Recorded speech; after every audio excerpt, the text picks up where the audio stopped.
Pray that. Yeah, pray that this meeting will be very useful in Jesus' name. Amen. In Jesus' sweet name, I've prayed. Amen. Okay. Sister Anu, why is your voice so sweet this evening?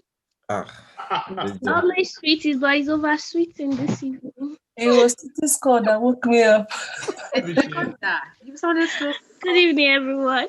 Good evening, Auntie. Hi, Mommy Ife. David. Good evening, Sister Titi. Just boosting. Yeah, I can hear you. Can you Dr. imagine? Kingsley. Hi, if I'm fine. how are you? Very fine. Have your police officers, have they gone back to the street? Jesus Christ. No way. We are not ready to help you people to look for traffic and direct traffic. Can you imagine? We cannot allow you to kill us. You know that I just read now that the Nigerian government is giving Malaysian university 1.7 trillion naira for research grants. For 4.6 trillion naira for research grants, and the universities has been on strike for 7 months. Wow. And they are telling the university they can't give them more than 200 and something billion naira. So I'm just telling us we need to pray for Nigeria, our life. God will help us. So. God will help us. Amen. Yeah. Those you don't want to say amen. You know who said amen and who did it? To be candid, everybody has prayed for Nigeria and the prayers have been I'm not saying it has not been answered. It's that time we start doing something about it. And while we're praying on one hand, let's just get the job done. Because, okay, let's ask one honest question also. You keep complaining and the likes. Kingsley, you're here. They call you to come and be maybe senator or something in Nigeria. Would you go? I'll go. Okay, let's say they call you to come and be, let's say, chairman, local government chairman. I'll go. You go. Money is there. I'll go. Exactly. Exactly. Nigeria. No, I won't go. Me, I won't embezzle money. Wait. Why I said money is there is that I'll be able to affect lives. That's what I mean. Not that I'll embezzle money. If we're going to be honest with ourselves, the learned ones that can rule that country will not take that position. We'll leave it for the illiterate and the ignorant ones to rule. And even the small learned and gospel people that still find their way there, they are so little and not so strong that they get corrupted by the system. So if we that think we're the learned and the righteous keep abstaining from, I don't want politics, the dirty game and the likes like that, it's still going to be ruled by the illiterate, and the illiterate will be the ones to make the rules for which the learned ones to abide by. Oh. That's that time we stop praying and just do something about it. We can't do something about it, just take it away. Let the righteous rise. It's just as simple as that. It makes so much sense, but prayer does a lot as well. But I know that has always been our excuse. We always run under that. Let's just pray. It is well. We're just super lazy, super unmotivated. You're making a lot of sense. I thought about it. Even if I'll get into something like that, that's the best place to grab people, to make it shame the governor based on what you're doing in your local government. But I don't know how many people do that. I would do that. Honestly, I would do it with joy. We think it's so little. We think local government or councillor is so little. We can make so much change if all the local government and the chairmanship are position held by reasonable, honest people. Yeah. Trust me, it will make a lot of. Yeah, and it's the most easiest. Last year December, I was in a setting, just in a garden, like an area in Surrey, and we were just talking, and two guys came in, and they were like introducing them, like these guys ran for councillor and something, and I looked at them, being fair, and I'm not trying to be judgmental or trying to, but I look at it and I'm like, after I'll sit down somewhere and start saying these people are not doing anything. This guy will be the councillor. Let's say I'm staying in Sweden. He's ruling where I'm living. I think I'm so learned, I'm so decent. And he's controlling the affairs of where I stay. And after I'll start complaining, this country is not working, this thing is not working. The guy has all they could talk about was just nothing. And it goes from that little place up the rank. Yeah. And I know from my uncles, I've heard them saying that the councillor's position, they're the most easiest to get. Sometimes, even if you put your poster in the picture and say you want to be the councillor, nobody, you go uncontested. Like, it's very easy and straightforward. Because sometimes I know of one where the guy literally had to be begged to please just put your picture there and just say you want to go. And before you know, next week you'll be the councillor. I'm thinking, is that so easy and things? I do agree with you with what you said. If we're ruled by a certain type of people, then we'll say a certain type of result. But if we're going to make the changes, then obviously then we'll start seeing changes. Yeah. I like Sleepy Anu. Eh? I like Sleepy I'm Anu. telling you, Sister Sleepy. Oh, my Ginger as well.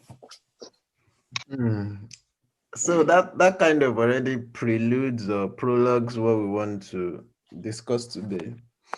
To say, in light of all the beautiful and passionate discussion we had 2 weeks ago about what's going on and what can we do, what can Tosin do, what can Titi do, what can Kingsley do, what can Anu do, what can Mama King David do, and what can Ife do, and what can I do?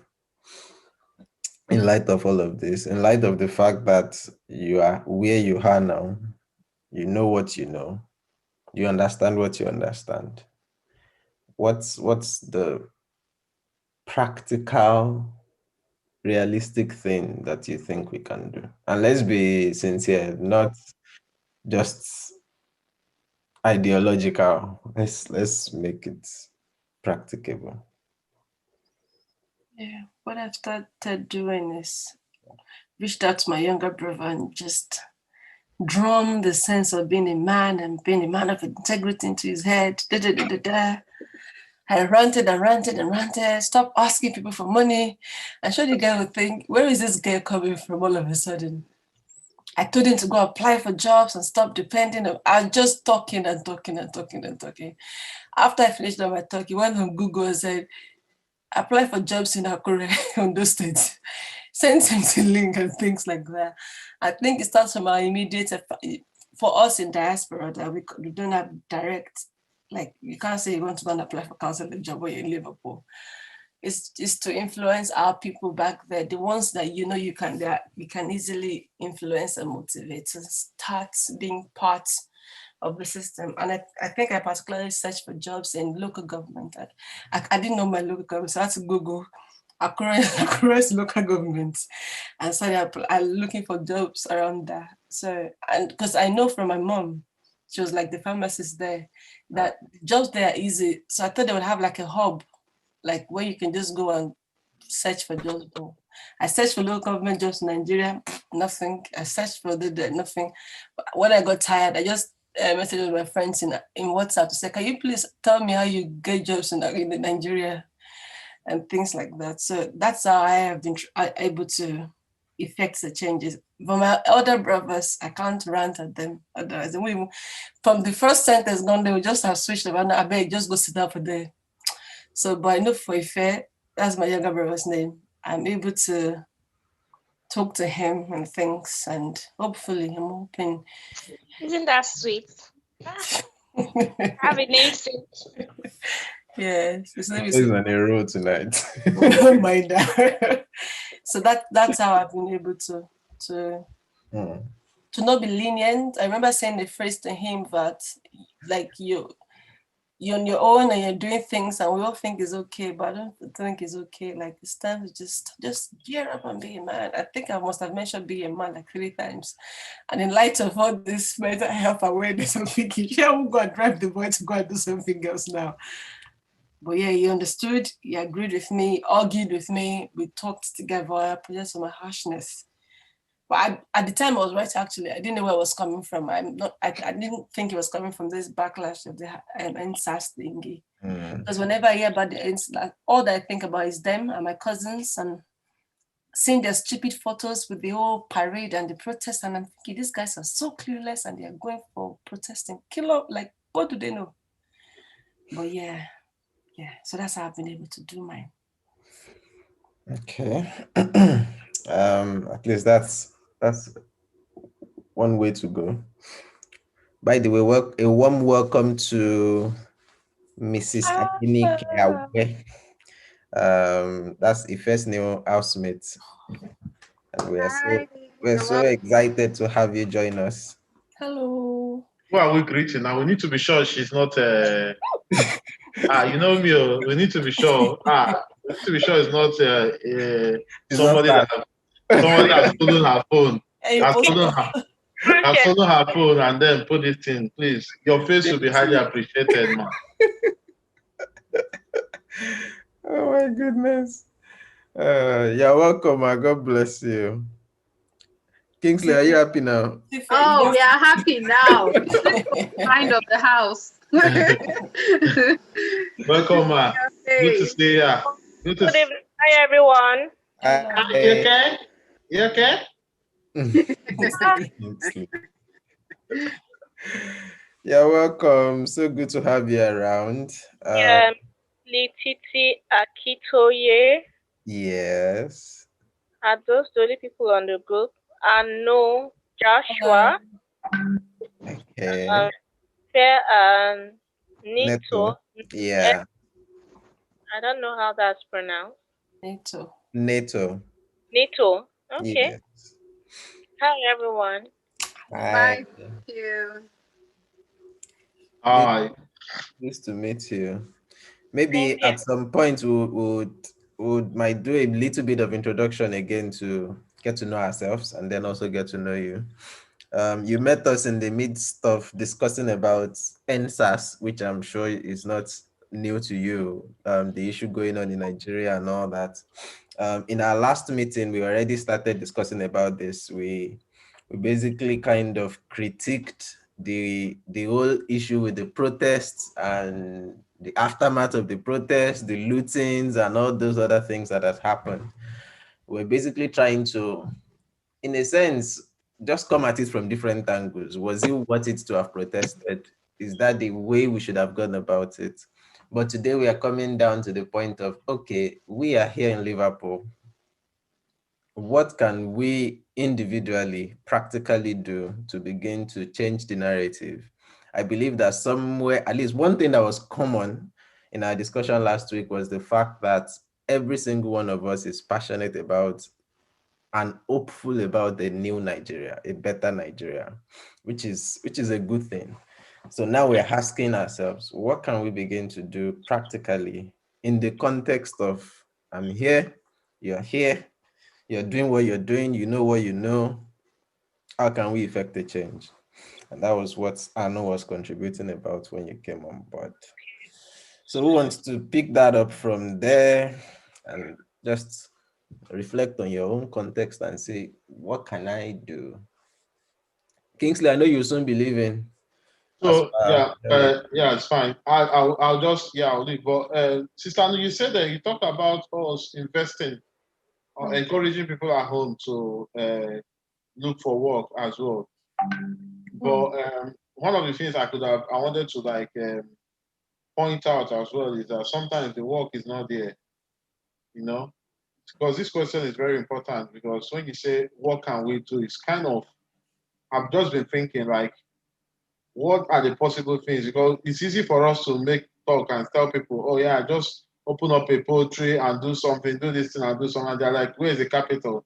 You open up a poultry, the local government will come and tell you have to pay for waste paper, you have to do this, you have to do that.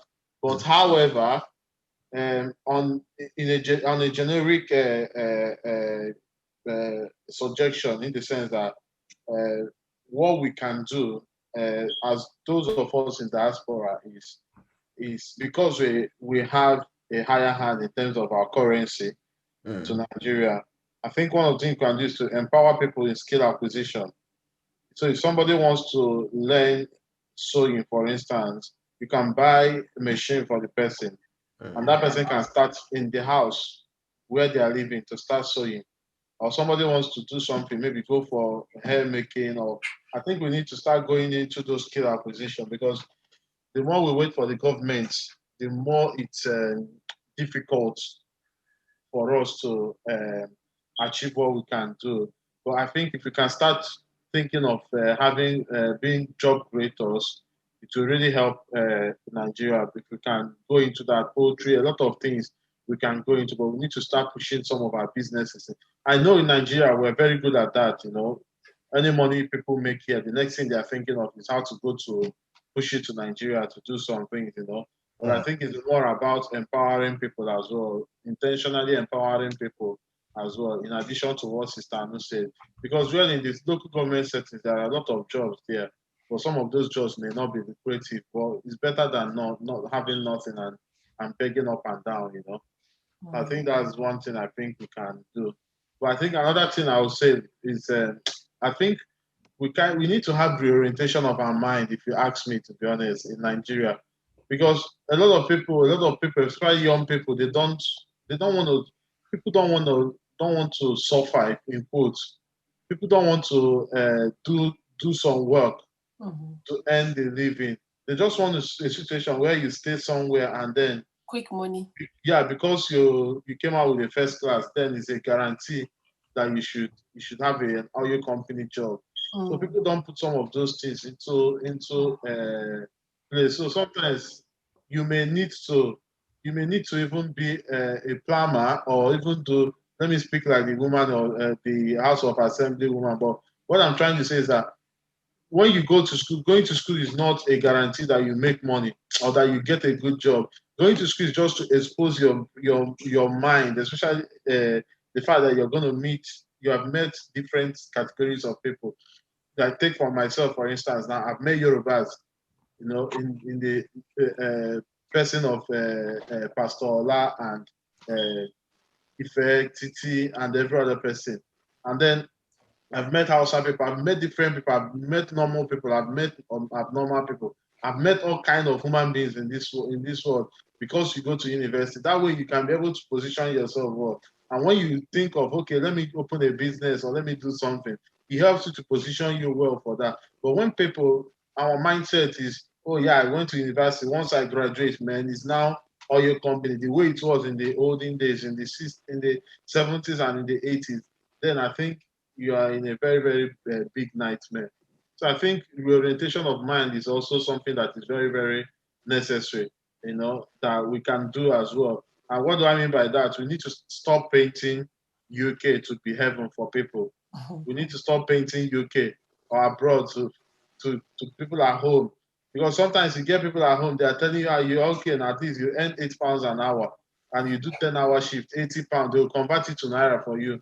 You need to tell them that even that £80 you're making, you're paying bus pass of this one, you're paying internet of this one, you're paying this one of this one. And then the reason why you come to Nigeria and spend 10,000 every day is because of the money, of the transfer, of the exchange rate.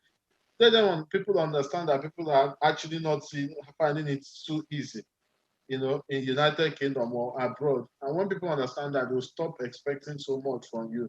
But when you want to give people advice, sometimes they look at it as, who is he to even give me advice? So because say the guy he don't get level there abroad now, he don't they give me advice and all those things.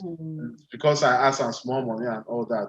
So I think that orientation, at every opportunity, I try to explain to people that here is not I tell you, you pay your rent every month in this country. So it's not like it's easy, but God's grace is guiding us. And then God has given those of us here the opportunity to work as well, you know. But at the same time, it's not bed of roses over here. So I think those are empowering people and also reorienting people as well will help out. Praise God, yeah. Hallelujah. All of the above. Thank you very much. Those are helpful thoughts. So far we've mentioned something like empowerment, like trying to empower people, and then trying to reorient people. I think part of what Anu was saying too kind of aligns with that, especially with reorienting a brother towards disposition to want to work in that sense, rather than any other alternative, whatever that might look like, just to embrace the dignity of labor. So yeah. Okay, who wants to take it from there? We are getting somewhere, so obviously we are making progress. Yeah, go on, Tosin. It will be good if we can also give practical examples of what we have done in light of the suggestions we are giving, or what we hope to start doing in light of the suggestions we are giving. Yeah. In my own context, I think we can approach it in two ways. One, there are immediate things we can do that can affect instantaneous change. So most times what we think is perhaps maybe this is too little or negligible, it's not going to make any change. But if we all individually do one thing or the other, no matter how small it is, it's a change. We might not see the effect, but it's a change. And if it goes round, there will be that very, very visible effect. Now, the immediate one that we can do is wherever we find ourselves, being at home, at work, on the street, in our neighborhood, wherever we find ourselves, we should see an obligation there that we have to make a change there. In whatever way we can, in any capacity that we can. Those are the immediate things we can do. We all are in position to make a change. That's right. You might be a secretary in an office. There might be a cleaner there. There might be the security man there. There might be an errand boy there whom you can affect positively. Now, it might be here, it might be back home, wherever. So regardless, even if you're the security man there, the beggar can come there, you can affect the change to the beggar that comes to beg in that company. So in whatever position you are or you might be, especially at work, because that's where you really have people that I think are pushed to an extreme in one way or the other. Personally, I, as a person, think I might have some difficulty, especially in a management position, because most times I'm not that flexible. What I mean in that sense, in my own little way, in my own part of life, and little way that I think I've made a change. Through experience, there was a place I worked sometime 2016. When I got there, they were in about 5 or 6 months salary. Okay. And I was saddled with the mantle of heading everybody down. At some point, I had to call everyone together. When people come to me and like, my house rent has expired, I need to pay house rent, my kids are sent home from school and stuff, like, guys, you guys have been owned before I came to this company. But in my own little way, I will see what I can do, but I can't make the magic. At some point, I had to call them together that we need to stop work, shut down the whole place until something is being paid. Well done. Now, if it comes down to those decisions, I will be the one to bear the consequences, but I just didn't mind because I was confident enough that even if I leave this place, I'll see a better job. But these guys can't come to me telling me that their kids have been sent home from schools and stuff. Sometimes I try to render a little help that I can, but it's not sufficient. It's not my job. We stopped work. We were able to bring the owner of the company, to the place like 9 p.m. at night to come and beg and apologize and say he was going to do something. The next day, he paid 1 month's salary. And I was like, it is not enough. At least 2 upfronts. And we must be promised of getting 2 within another 2 months. He blabbed and stuff. After 3 days, he actually paid 2 months. And the next 1 month, we were able to get another 2 salary. Now, I didn't get because I wasn't on 6 months salary. Everyone there that were on were paid. Now, it's not because, even at that point, I wasn't the head. I had somebody above me, but the person was not around, so I was in charge. So even the person that heads the place got paid because he's not around. And when I came in, I had to pay. And it was like, This is the first time that they're paying 2 months salary since they've been earning alive. Look, it's not me. We all did it together because we come together and we had to do this thing. Also, there were times where I had to tell the chairman that, look, I'm not going to do this. And he actually said something very funny, and quite frankly. He told me that ask the chairman of this company and the owner of this company, I am giving you a direct order to go ahead and do this job. And I told him, sir, with all due respect, you can send my reliever tomorrow morning. I'm ready to leave. And he was asking me, do you really mean that? I said, I really do mean this. Can send who is going to relieve me tomorrow morning. I'll be well and happy to leave this place. And the next morning, they called me to apologize that actually that is why you're there. You're supposed to tell me when I'm going wrong and blah, blah, blah, blah, blah, and all the gibberish. You're welcome, sir. Now, that is in one way that at least in one little way or the other, there is hope for people there. And when I left there, I left on a very good note. They didn't want me to go, but I had to move on with my life. And now what I'm trying to say is everywhere that I find myself, in UK, anywhere in school, whatever gathering, I see myself as an ambassador of Nigeria or ambassador of good people, let me say it that way. And I think I see that as an obligation that everybody that cross path with me has a positive effect.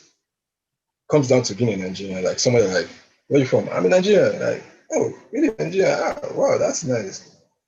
I'm very proud of it because I know, I'm very sure there's no way, fine, it's not everybody that will like you, but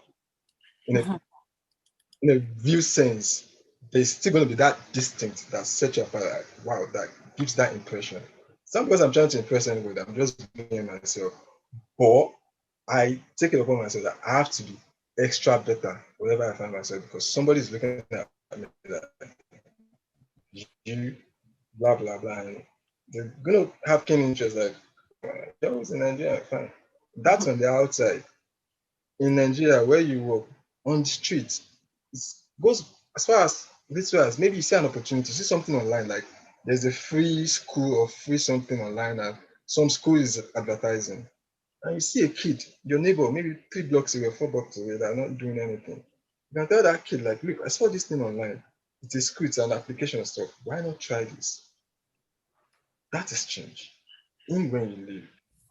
Within family setting, taken to the extent that, okay, we need to create company and employment, might be outer reach, but the immediate one is, it doesn't cost you anything to see something online. I think it's beneficial for kids, adults, anyone around you, and give them that information.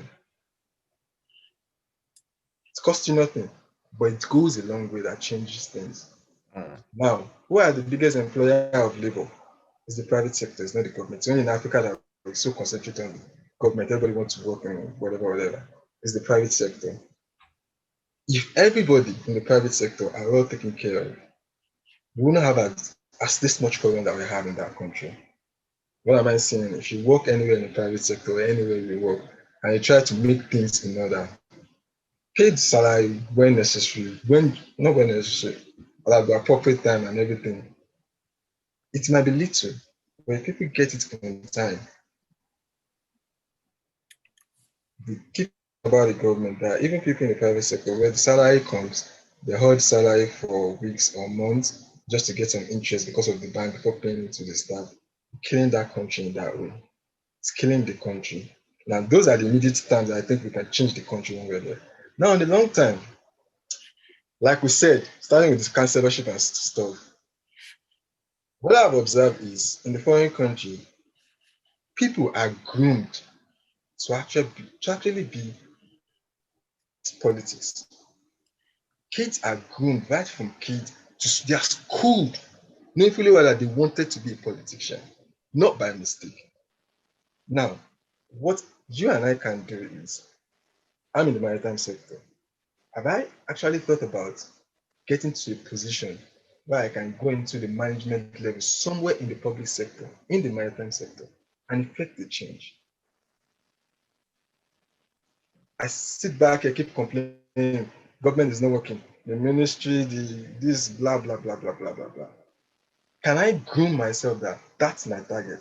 After this whole thing, I'm going into that public sector in that field that I work and target the head of that position.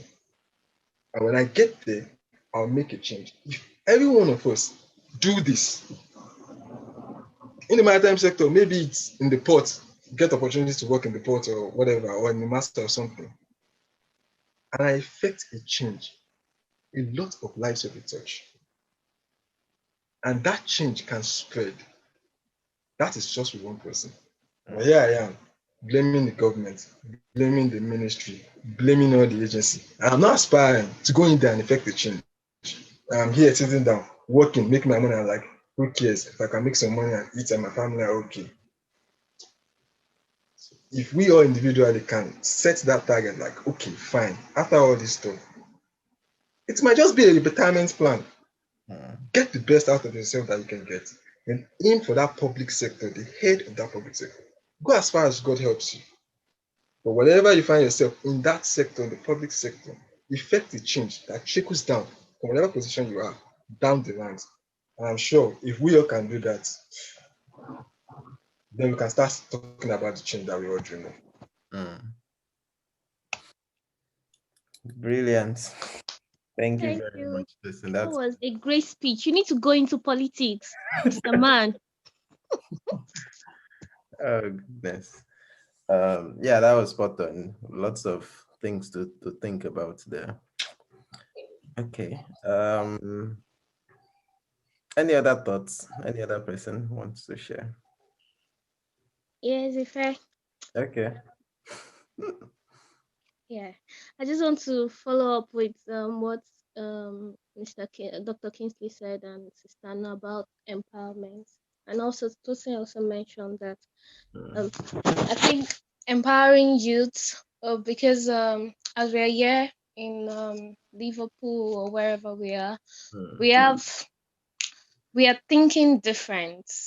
We are using, most times when I meet like especially our group, we always think about our past. We always try to see how things can be amended.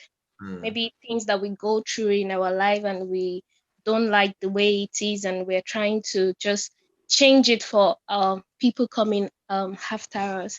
So I think personally for me, there are a lot of things while I was growing that I always wish the youths should have. Maybe more attention, maybe more of practicality than theory, because most times in school we do all the theory and we are not into the practicals most times. Like some of our students, they study medicine, and while we are in secondary school, we are like, oh, I want to be a doctor, but there's no drive to be that doctor or to finish up with your JAM, knowing that, oh, I'm going to have this certain score in my JAM result or something, and I will be that doctor. It's just a wish. And when you get to SS3, everything changes, because you do WAEC, you do JAM, you do UTME, and everything change. And you get to school and you study microbiology or you study education. Then your wish in a way changes. So mine is That is me and self-empowered. microbiology and education. I said microbiology and education. That is me and Anu in Nigeria. They are good. They are also good, but the wish that you had in your mind right from time, what you wanted, what was driving you to want that? If there was sort of a practical, like here in this country, I don't know how the system works anyways, but I think most of the children from their childhood, their parents are buying maps of the world, buying different things to make them like get used to different occupation, just to explore different things. There were a lot of things for me that I didn't know while growing up. So, and when I got to this country, there are some things people were asking, and I'll be like, Okay, sorry, I don't know that. Sorry, I don't. Basic things, very basic things.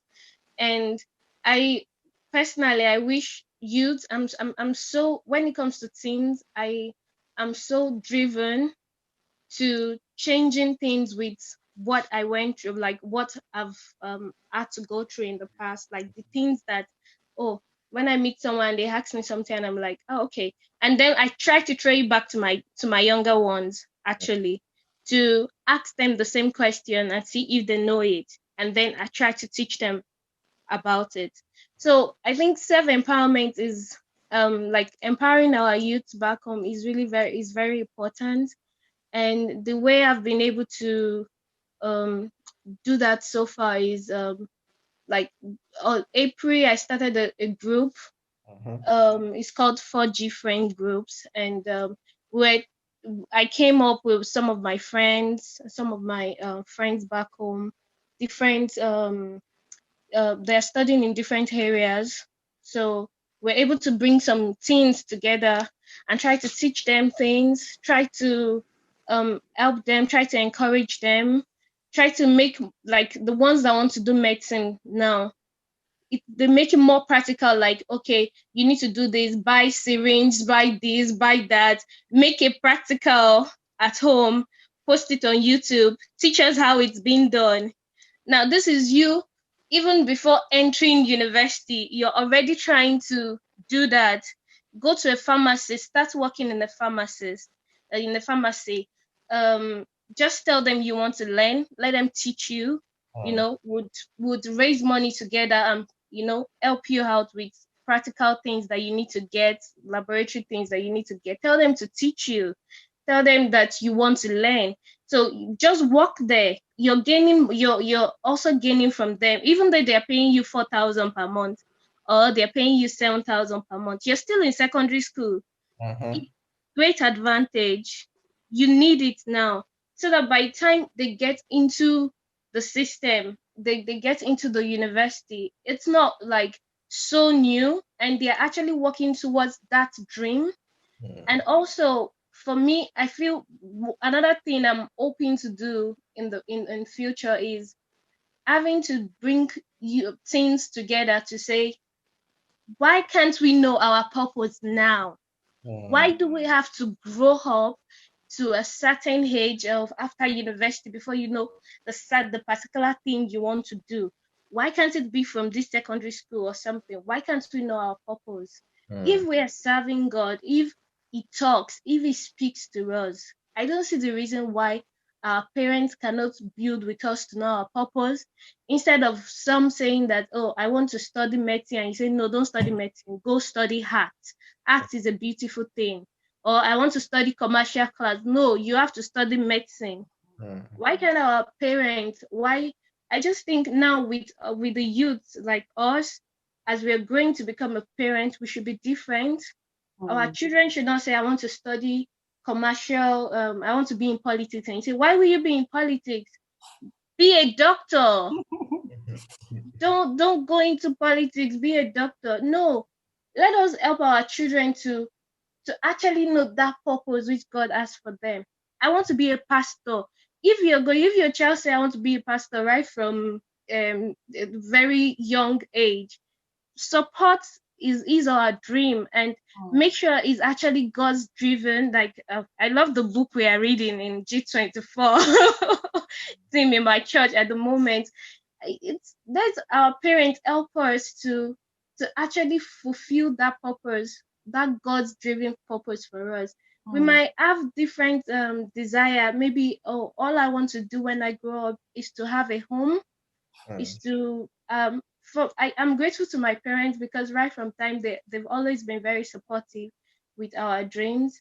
For me, I would love to have orphanage home, and right from immediately I told my mom that, she's always helping me. Christmas, we are going to give food to people. It should be like that. We are going how to support children, to say this, take this, take that, just to support that dream, to say that, okay, this is what you want, and we are here to give it to you. And they really taught us how to give. So I'm really grateful to them for that. But like for my parents, anything we will say we want to do, they just go with it. They are not forcing you to do any other thing. They just, if you like, be a lawyer. If you like, be a police. We are ready to be there for you. But it's not like that for everybody. I have many of my mates that their parents will tell them, no, you should not study medicine. You should go for law. Law is a good one for you. So I think our parents should start now. Like we are getting to be parents. Yeah, some of us are parents already, and we should start now to say that I want to know what God has for you. We should be more intentional, because I feel that I don't know how it works. Maybe Pastor can clarify, because I feel if God speaks, he should tell us what he has in store for us, because he is the beginning. He knows now, he knows the future, so he should let us know. For me, that is my next my future as what's the English? I'm aspiring to bring things together to say we need to know now. We need to know what we want to do in the next 20 years. We need to know.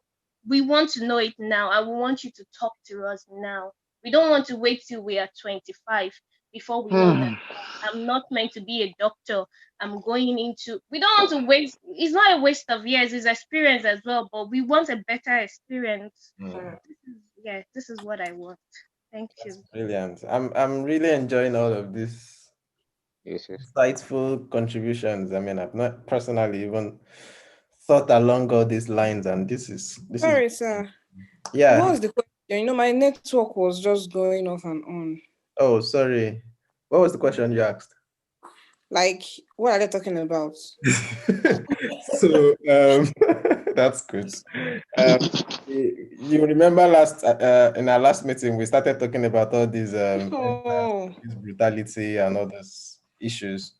So today we are focusing on what can we do in our own capacity, especially in light of the fact that we are not physically in Nigeria at the moment. What can we begin to do now to contribute towards receiving a better Nigeria in that sense?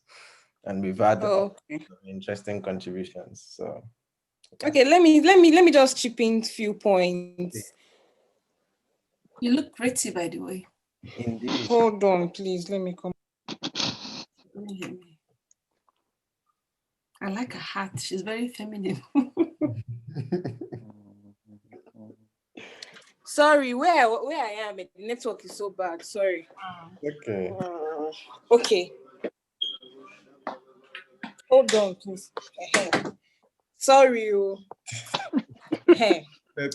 So what I have to say is, can you hear me? Yeah, absolutely.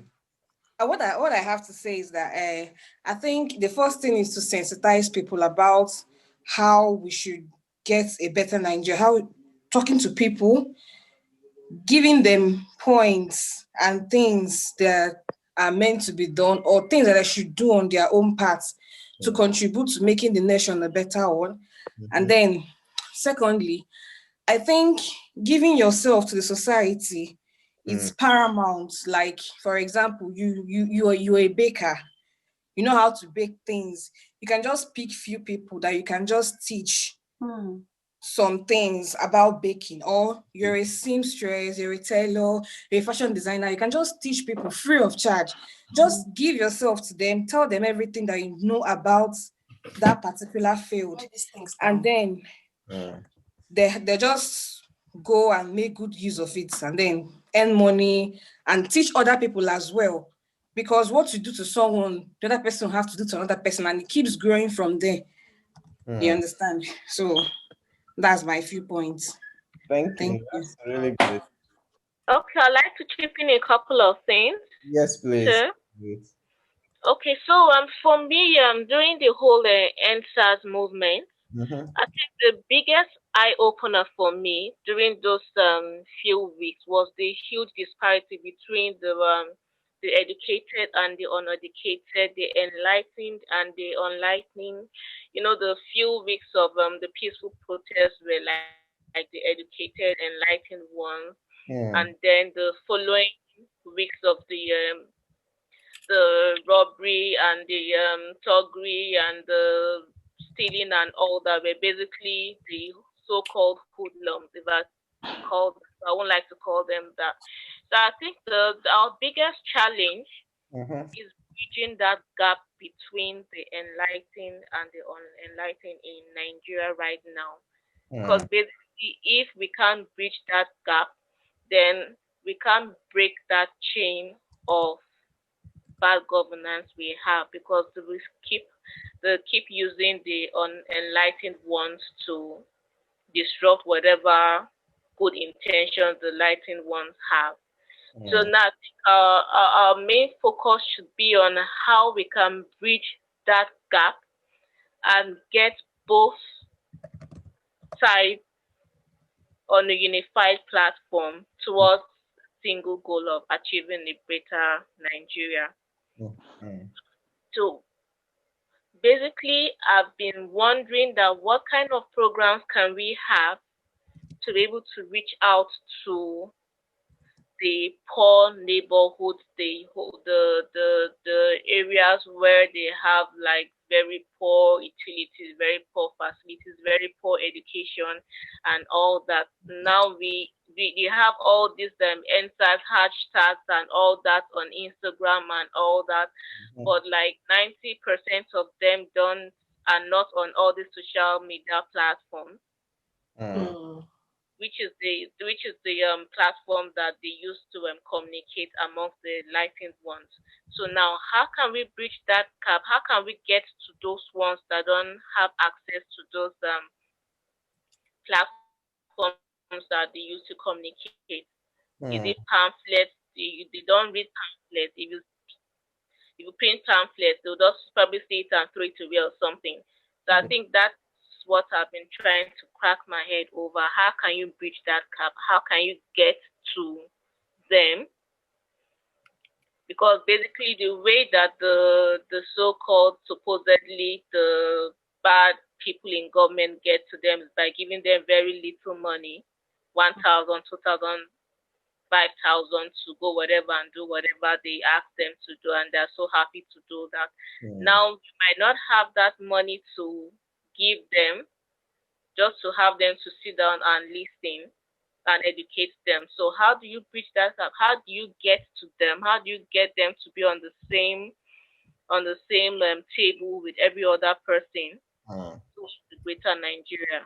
So mine is more of a rhetorical, more of asking than having an idea of how to go about it. That's a very important question, and one we should continue to think about as well. Can I just chip in something with regards to the last question? Yes, please. Okay. I think NYC is a good platform to address that. In the sense that you've got like a lot of youths coming from enlightened areas into like those areas that we need to like target. So I want to say something before this. So I actually like agree very closely with Tosin's point, which is more of like involvement. Like for me personally, one of the reasons why I went to do a PhD is not just for the title, but I discovered like there's a lot of gaps in our education system, and you wouldn't be from outside to make those changes. So for me, one of my career goals is to like go into the academia and do your own bit. In a sense, I also think that you need like a support system per se, because I think most times when you have a negative thoughts gaining dominance, it's like someone has to like voice it out. Okay, let's start this. Let me give you an example, like maybe support abortion and all those kind of thing, or maybe gay or anything like that. So someone has to like start the movement, and it's called like there are a lot of people that actually like want to support that same movement, but they're kind of like scared of who's be the one to like go first or something like that. So I also think the same thing with like good thoughts as well. When someone starts a movement, has a way of like attracting everyone. We've seen that a simple example with the NSAS movement as well. So I think NYC is sort of like a good platform for people to be reached out to. But again, it depends on like what's the quality of the corpus as well and the sustainability as well. Because I know like people have like different motive of serving, but I think there should be that kind of like orientation of what's your purpose of being a club member. And if that is sustained, it would, I think it will make an impact. But if it's just like one person, like say for instance, one person thinks, okay, yeah, I need to make an impact in the community. One other guy thinks that I'm here to like maybe boss around with the villagers or anything like that. So yeah, I know people have like different motives of that. And my last point would be, so one of the things I had to like recommend during the NSAS movement was the youth joining politics. For me, I don't think it's all about like going to the blues to like form a different political party. That might work. I think on that approach to that is if more good people intend to go into like PDP and APC and all those kind of existing parties, it's not about like overhauling the whole party system, but it's all about like who is dominant, who makes the decisions in those parties, and how can you like influence those guys. So I think one is getting involved, joining politics, in your small sphere of leadership. How much can you influence the system and all those kind of things?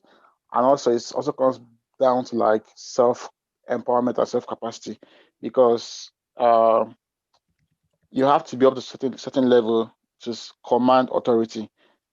I was reading something, I think somewhere in the Bible, I can't remember the particular reference. So it said that you have to, I will paraphrase, you have to make money not just because of your own personal needs, but for the needs of others. So if I have to like influence 1,000 people, I have to like build capacity to also like accommodate that as well. Yeah. Wow. That's brilliant. Okay. I think we've all said, oh, Titi, I've not heard your voice. I think every other person has contributed, except you. I just love this book so much. It's just everybody has said bits and bobs of everything that's been right. This, since you asked the question 2 weeks ago, it's been nagging at the back of my mind. It's just been there. And one thing that kept on coming to my face was a bit of shame and hypocrisy on my end, because how much can I really influence people when I'm not being truthful to myself? And in the aspect of, we're so easy to give up. We want the easy way. We want the comfortable thing. And I'm like, am I doing my best? And from even what Henry just said, you want people to listen to you, you want to effect change, but you know yourself that this is not the best you've got to offer. And I think from just what everybody has been saying, really, we need to be a better generation. Our parents, they had very little to work with, and they did the absolute best they could. But we shouldn't buy into that orientation of, are you really doing your best? Really? Is this the best? Is this the absolute best you can do? Are you telling yourself the truth? Because I've spoken to so many people, most of my best friends are 60, 50-year-olds. And some of them are doing very well, very admirable. Even those that are doing well, you can tell this isn't what they were meant to do. And there's just that void there. And we keep pushing them, make money, your life will be okay. Make money, your life will be okay. It's not just about funding. It's not just about that. And that's something I'm just ever grateful for. That has never driven me. But I know for a lot of these youths we're even talking about, nobody wants to listen to you if you're not coming correct. A lot of them are my friends. I mentor a lot of them as well. And you can just tell that except you're doing the frivolous fun stuff, or you really got that money, that cash to throw around, nobody cares. And the other group are the purpose driven people that they will trek for three days to just achieve that goal. That you can just tell God has put this in this person and they won't stop. But some of them, their success depends on your own success. I don't know why that thing is like that. There's some people that I know that they've been in your circle for 10 years, and unless you make it, they probably won't. Because they keep looking, and there's some people that I look up to like that. But at some point, you have to remove yourself and just understand that I can do this. Let us just be a bit more fearless and daring and trust God more, not just with our words, but with our actions. And I kept on asking myself, today I was asking myself, what would I come and say in this meeting? I didn't have anything in my mind because it didn't make any sense to me that even I am not being truthful with myself. And am I giving my absolute best? So one of the little I see, that's if Tosin is just in my mind, that local government thing. I've been thinking about, hey, my husband wanted to do, I was like, God forbid, I don't want to die, people are desperate, but what really, how can we really bridge that gap between these people that they don't even want to hear anything, except you have money to throw around, or you want to drink five with them. So my own mind is, okay, here I am, I'm right here. Coming here, I told my husband, see, after a few years, I'm going back home. You can't just move me from Nigeria. I was literally the only one left in Nigeria. My entire family is scattered everywhere.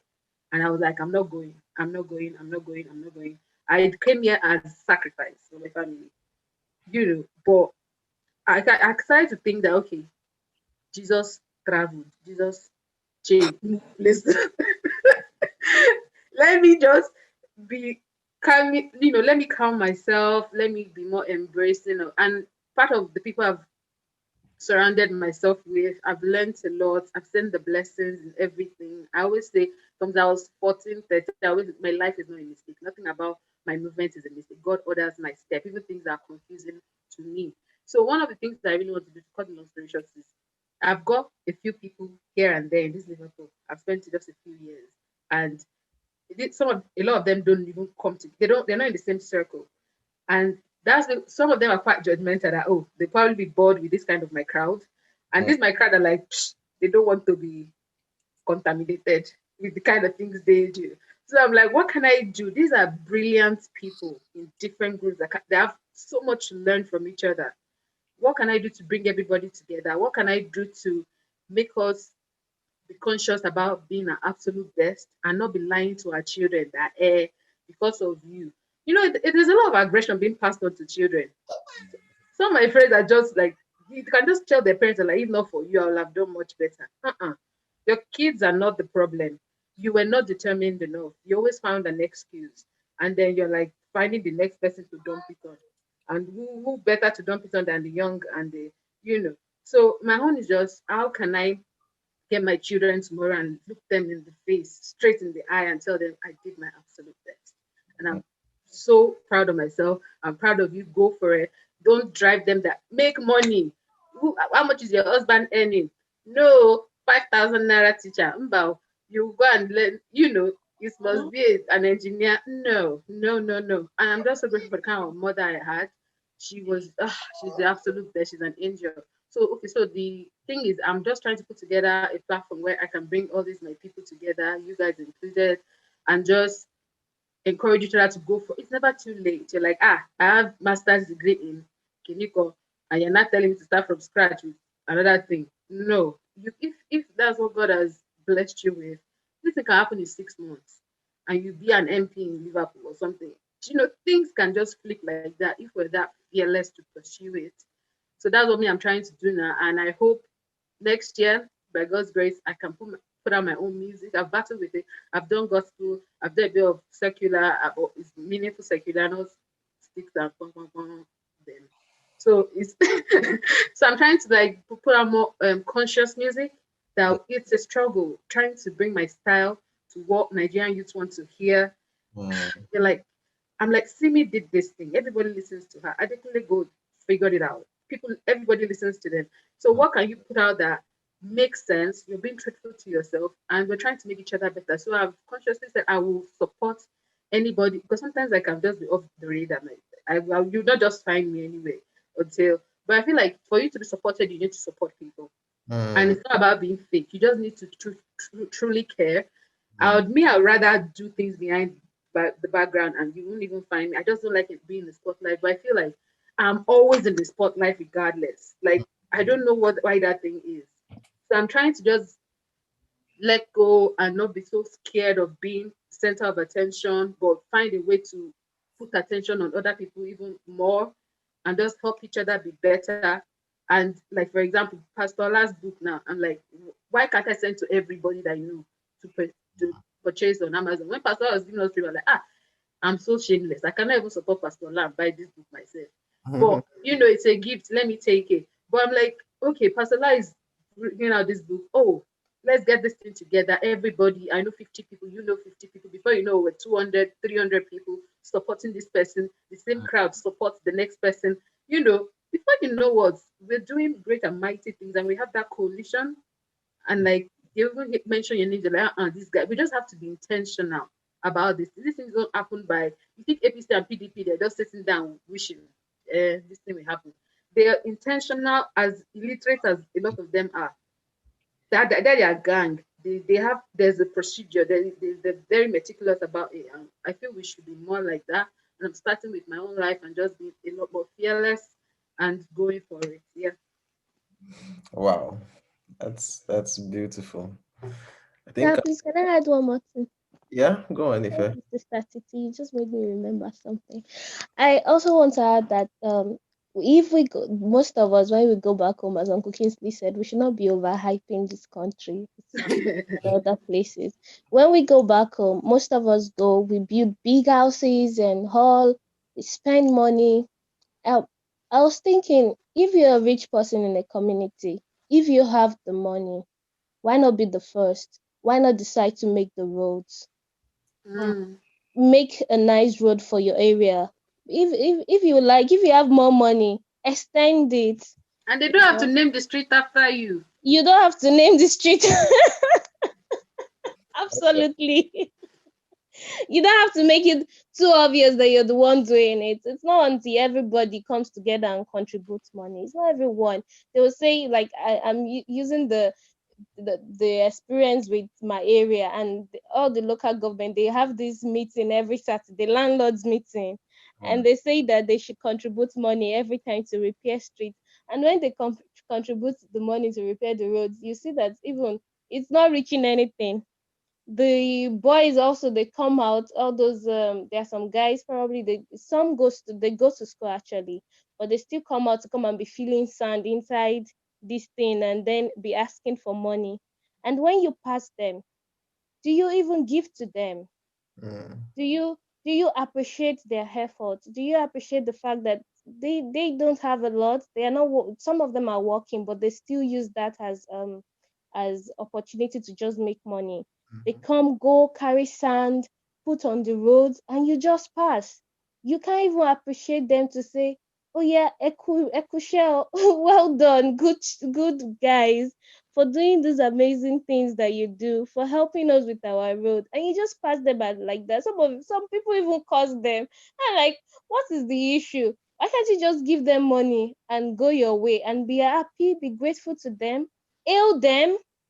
I think hailing some street guys basically, and using that avenue to also encourage them is good.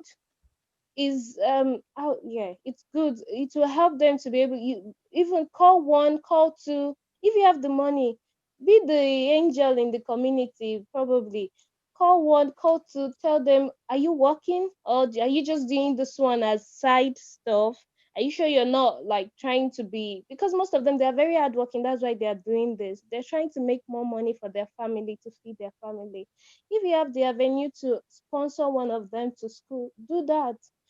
I'll encourage them. These are the people. Some of them, I know that some people, though, they're not in school, or some of them are living the life the way it is, and maybe some of them they are using for this what do they call them, hoodlum? Yeah, I don't know. Yeah. So if one person can start encouraging them now, giving them money to appreciate them for their good work, having to help us do the streets, and sponsoring some of them to say, giving that kind of program that Sister Nika is talking about, like, what can we do together to help them? I just think the more we think about this, and not just for our children alone, not just going home to build big houses and coming back to Liverpool and start making mouths at home. I think it would be better. Yeah. Thank you. Wow, I think it's been a beautiful night, and we can just pray and go and start sleeping and pondering on the things we've said. It's really been helpful. I was trying to type some of the points, at least as much as I can recollect. Hola. Yeah. I'm typing it too. Oh, good. I have 10 points written here. I mean, some of the points overlap in different ways. So at the end, I will just recapitulate them, and Anu can add the things that she has written down that I didn't capture. Oga Kingsley, it's good to have you back. Are you done? Yeah, I've done my own part. So that's good. Yeah. All right. To begin to land this, I'm beginning to use that phrase these days, to bring the conversation to a close. By the way, whose pictures are we seeing at the end? Titi, who did you nominate last minute? It's Tosin. I'm looking forward. I'm looking forward. So I thought let's not sweep that under the carpet. In case you haven't gotten them ready, go and open your Google Photos and start collating. I Tosin is a politician now. I was hearing bits and bits of Tosin should go into politics. I can't wait for, by the time Sister Anu and Pastor Ola arranges all these things on Write Up. I can't wait to read it. Yeah. Let me hear everyone's point. You know? Yeah. I don't know. I think I said I was going to share a link to a blog post I wrote about NSAS last meeting. I don't know if I did afterwards. No. Oh, okay. Sorry. I mean, all the things that we've said, one way or the other, kind of fits into, it was just 4 points that I mentioned in that post. So I'm just going to touch on those points. And one other point that came to my mind as we were discussing this, and then we can take concluding thoughts and would pray and then entertain ourselves with Tosin's lovely collection, Tosin's gallery. Okay, I would share my screen to, just a minute, to scan through just points and say 1 or 2 things about them. Okay, so I titled this, Speaking Up is Not Enough, a word to Nigerian youths. And I wrote it in the wake of when the whole NSAS thing was going on. And when it was, especially when it was beginning to, initially it was just kind of peaceful and all that before it was almost beginning to change. The story was beginning to change and things were going out of hand. And so I was doing a series at the time with the guys on a live mentorship group, which Anu and I run, in the book of Proverbs. So I just decided to stick with that same series and say, okay, in the book of Proverbs, what kind of proverbs can I look for that can speak into the situation? And that was what we kind of did. And I started by showing that, one of the things we're trying to discuss last meeting was to say whether or not the protest was worth it, whether or not protesting like that was the way to go. And of course, we came to the conclusion that there were some positives to it, no doubt about that. And of course, again, there were some downsides to it, especially in terms of the fact that some people lost their lives and they will never have that back. That's gone, that's gone. A scripture that kind of put that in perspective for me is Proverbs 24, verse 21 to 22. It kind of shows what we are signing up for if we want to do what many of the young people did, which again, like I said, it has some potentially good things, but then some other things that are not so good. The Message translation of that passage says, "Fear God, my child, respect your leaders. Don't be defiant or mutinous, because without warning, your life can turn upside down, and who knows how or when it might happen." And I think that kind of just captures what happened when many people lost their lives. They didn't bargain for that, but they were trying to, the intention was right. They were trying to fight for the future, if you will. But again, when it comes to fighting people, or not fighting, influencing people in authority, the fact is that the person up there will always have the higher hand.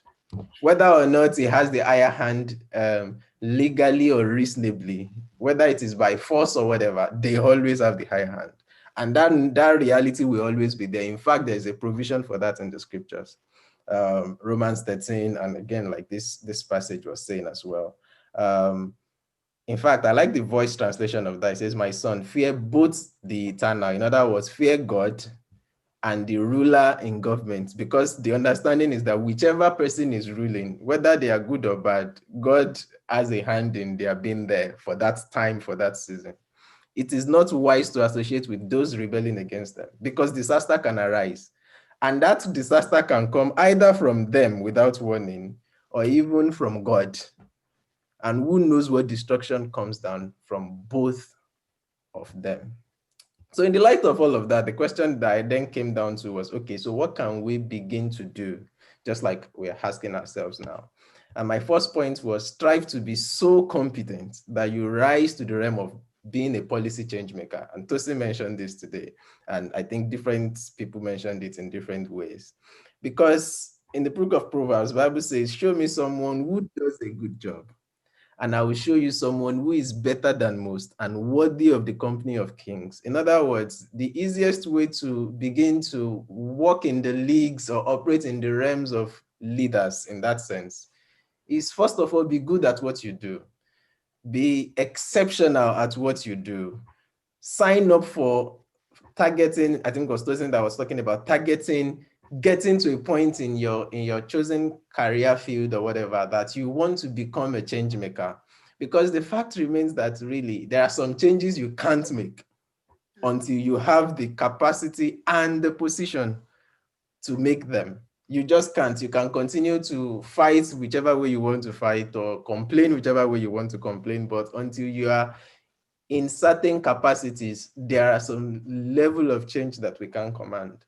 So that was my first point, to say, let's work towards that. Let's work towards that. Proverbs 22:29, the Passion Translation says, if you are uniquely gifted in your work, you will rise. And that shows that this is not something that will happen instantaneously. You will rise and be promoted. You won't be held back. You will stand before kings. And so I added, what does that look like? I think it looks like simply becoming the best at what you do. It looks like subscribing for an endless pursuit of personal development. It looks like positioning ourselves for the inevitable opportunities of tomorrow. You are beginning to see that there will be opportunity for XYZ tomorrow, and you are planning or preparing towards that by taking the necessary trainings you need to take today in preparation for that. And I said, indeed, for the young man or woman who is competent, who has a good character, who acknowledges God's grace of God on his or her life, the sky is the limit, or the starting point, as the case may be. The second point, and again, we've said this in different ways, having a valid message and speaking up is not enough. You also need to be gracious, you need to be patient, and you need to be tactful. It's 3 in 1. Gracious in the sense that very many things that people were saying on social media were very true, especially when it comes to sharing people's experiences. A policeman is flogging somebody for dressing one way and harming a soldier. I mean, you can't fault someone's experience. Their experience is their experience. It's true, but there is something called tact in how you portray your message, in how you say it. And I mean, as a Christian, because whatever we are doing, just like I was saying the other day, we are doing it as Christians. We are talking not just as Nigerians, but as Christians that are Nigerians. In fact, your primary identity is the fact that you're a child of God before any other thing. And one of the things the Bible urges us to do is always to communicate with grace, graciously. And the second dimension to that is patience, in the sense that it seems to me that many people wanted something so revolutionary that it's just like they should wake up tomorrow, Buhari is dead. There is one 30-year-old man that is now the president of the nation, and everything just miraculously turns around. It doesn't happen like that. Rome was not built in a day. We didn't get to where we are now in a day, and it's going to take a while for things to get back to how we would hope that they can be. But the fact remains that if we will embrace that patience, stay in that posture, choose to be gracious and tactful, things will work out one way or the other at some point. Proverbs 25:15 says, use patience and kindness. Patience and kindness when you want to persuade leaders and watch them change their minds right in front of you. For your gentle wisdom will quell the strongest resistance. This works as in the home, as husband to wife, wife to husband, works in the organizations, in your workplace, works in the church, works in the government, works anywhere, with patience and kindness, there can be a change. So if you say your leaders are hard-headed, the formula is patience and kindness. If you say they are rigid, the formula is patience and kindness. Whatever words which I kept saying in different posts on social media at the time, the answer that Solomon gave, amongst other things, is patience and kindness. The third point is to kill yourself. And of course, I don't mean commit suicide. Kill yourself in the sense of, I also smell a lot of selfish interests, even amidst the young people. I mean, it almost looked like the youths are fighting the elderly people, in a sense that made it look like the problems of Nigeria are exclusively caused by those old people, when in fact, we also have our part to play, every single one of us. And the issue with that is, very many times when those of us, I'm not saying us like specifically, but people in our group, our peers, when they also get to positions of being a policy maker, for instance, they continue to repeat the same errors that they met. Why? Because they've not killed themselves. And the proverb that I had in mind while saying this was in Proverbs 5:6-7. Don't walk yourself into the spotlight. Don't be forward. Don't be self-assertive. Whatever it is that you want to do it knowing that it's not about you. It's not about us. Specifically in Proverbs, I think 23, it talks of killing. It says, what Solomon says of someone who has been invited to dine with a king. Yeah, that's Proverbs 23:1. It says that they should consider their manners. If you have been invited to come and dine with a king, you've been invited to a place of authority, a place of influence. First of all, consider your manners, mind your manners, use your best manners. Then it goes on to say in the next verse that you should put a knife to your throat. In other words, control yourself. You want to be sure that you don't lose that self-control. That was part of what Titi was talking about at the end.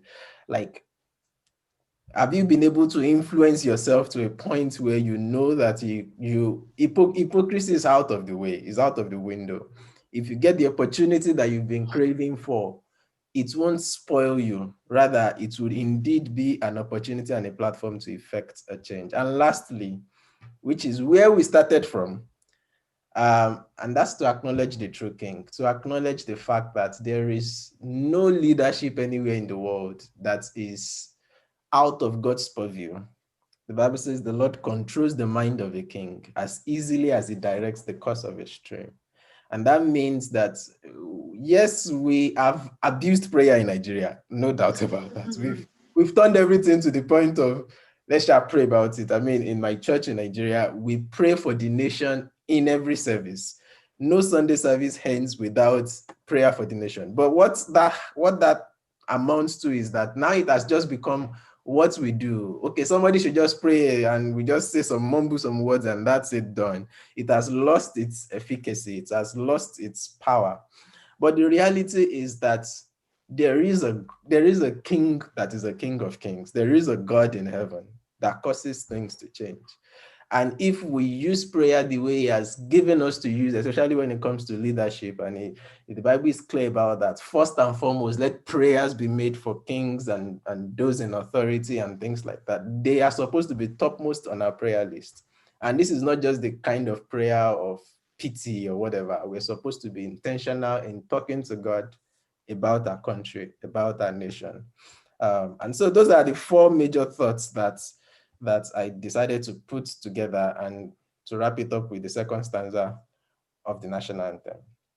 But as we were talking today, these are the 10 things that I was able to, let me see if I can make it a little bit, a little bit bolder. And look, can add to this. Okay. So self-development. Many of us said this. Influence yourself. Be honest with yourself. ask yourself what's going on and do something about what you can do something about. Then reorienting those that you have a capacity to reorient. That's what Anu is trying to do with her brother. That's what Kingsley was talking about. We're trying to change. There are people that you have, every one of us have a sphere of influence. You have a sphere, a circumference of people per time, whether or not you are leading anywhere or not a leader. By implication, actually, we are all leaders because we all have people that we can influence. So those that you can begin to reorient them, start doing that. One of the platforms that God has given my wife and I to do that is through a life mentorship group. And I've been intentional, especially in recent times, to start touching on some issues, especially issues around identity, heritage, and things like that. Trying to embrace your quote and unquote, your Africanness, and not just try to imagine that there is some better reality somewhere else, that kind of thing. Third, empowering people. Empowering people. You see someone that wants to do something and you have a capacity to provide some of the resources that would make the person a better person, go for it. Fourth, being intentional about changing the narrative in your sphere of influence. Again, just like Tosin did with those group of people he worked with in Nigeria at the time, try to change the narrative. If I was saying that she went through things that she's hoping teenagers coming after her will not go through, that's what we're talking about. Target being a policymaker. I've said that again. Be an ambassador of the nation wherever you are. I like that Tosin used almost exactly that phrase. And I added to that, be proud of your heritage. It's not until recently that it began to occur to me how much that I have also bought into the lie of the white supremacy thing, as people call it, especially in light of George Floyd, Black Lives Matter, and all the conversations that ensued after that. And then in light of my current line of studies in African Christianity, just recently we did a kind of, on a live mentorship group, we did a 1 month, I think throughout the month of August, we did a challenge that we called a song a day. You're just supposed to give us a song that has ministered to you, that has been like an evergreen song, a go-to song for you that has blessed your life. Share it with the group and a reflection on why that song has done that to you. And I was surprised that by the time we're done with that challenge for that month, we had like 37 songs or something. Twice, like 66% of all those songs were songs by Westerners. And the remaining 33% or 1/3 were songs by Africans. And so I was wondering why that is the case. And just reflecting on that, it's not like that's a bad thing. I listen to Westerners as much as I listen to Africans. But I wanted the people that participated in that challenge to begin to see that, could it be that there is a part of us that is believing in that the other is better narrative, and how can we own and treasure and appreciate what we actually have that is ours in a sense. So target being the policymaker, be an ambassador, help the younger generation to discover their purpose faster. That's one of the best things I heard here tonight, because I remember being interviewed somewhere in my early 20s and someone was asking me in that interview, what was my biggest regret in life? Of course, I've not even seen life. I've not started living. So what kind of regrets do I have? But the response I gave then was to say that I wish I had discovered my purpose much earlier. It was not until NYSC that I could say for the first time, I can articulate what I believe is my purpose for living. And there are still very many people my age that can't even exactly say that. If you ask them categorically, why are you here on earth? Not very many people can give you distilled, clear answer about that. How much of a transformation it will be to our world if we can have a generation of teenagers that are clear about why they are living and why they are sent to this planet at such a time as this. That would be brilliant. Contribute towards bridging the gap between the enlightened and the ignorant. Thanks, Sister Nike, for that point. Beautiful point. And I like the answer or the how that Dr. Henry gave. NYSC would do that, can be a tool to do that if we see it as such. Many of us were posted to rural areas, really. And what did we do with those rural people in that sense? Then supporting. The time of my life was in NYSC, seriously. Indeed. I impacted life. I emptied myself, and I'm happy about it. Beautiful. I felt the same way. I was having different memories of my students. I taught in a school, so I had an opportunity readily to make some impact. Support initiatives that have transformative potential. You see someone doing something good, support it, so that when you're also doing something good, you'll be supported. Thanks, Titi, for that point. And then lastly, leveraging on existing platforms. We don't need to reinvent the wheel. We don't need a political party that is for youth. And I mean, in very many other areas too, we don't need to start from scratch. There is a structure on ground. Let's make the most of it. Let's leverage on that and make things better. And God bless us all. So thank you very much. I mean, I was enriched and I enjoyed. Pastor, can I ask a question? Yes, sir. I know it's sort of like a little bit deviation from topic. So from the first point on purpose. So yes. would you assuming you are God and you had the choice to make a sovereign decision, would you like program life to be like at age 14 or 16? Everyone knows like what they are destined to do in life, or will like allow everyone to like find that thing themselves? Thankfully, I'm not God. And second, that would have defeated the purpose of that. Then what we would have won't be human beings that are made in the image of God. There will be stuff like robots are moving around. Yeah, so it defeats the purpose. I think it works well just the way God has made it. Sister Titi, go on. Okay. All right, thanks for that. Let me just use a quick example. When I was set to go to, I didn't realize I was that academically good. GSS 1, I was at St. Teresa's in Ibadan. I wanted to switch to St. Louis in Mokola, Ibadan. And I did the exam, GSS 2, and they moved me from, as a new student, they put you in the last class, which is like Z or something. And I did the exam for whatever, and they moved me to A. I was like, huh? So I didn't even realize it was a big deal. It was after graduation, my bachelor of 22 years. I was saying, that was epic. A from Z to A. I said, what? What is the big deal? But you get GSS 3, SS1. I was like, okay, SS1, you have to do an exam. We'll split you to science class, arts, commercial, which is a bad thing anyway. If you the first 60 of the entire set, government school, about 3,000 in a set, will be, so if you're the first 60, the brilliant ones will be in S science class. When they put me in science class, S, I was like, what is happening here? Because I'm always jumping around, dancing all over town. This will come like this, I'm pregnant at 12. Because I'm so, but my energy is for Christ. So my own is, when I was entering that science class, I was asking myself, wait, what do I want to use the science and do? So I just realized, okay, from GSS class, I was very mathematical and, I like, okay, I would read computer science because I can apply it in any field. When they ask me, what do you want to do? I don't know. All I know is I'm jumping around, singing and dancing, which to everybody in my entire life is not a career. So that wasn't even a thought to me that I'll be dancing and singing as a career.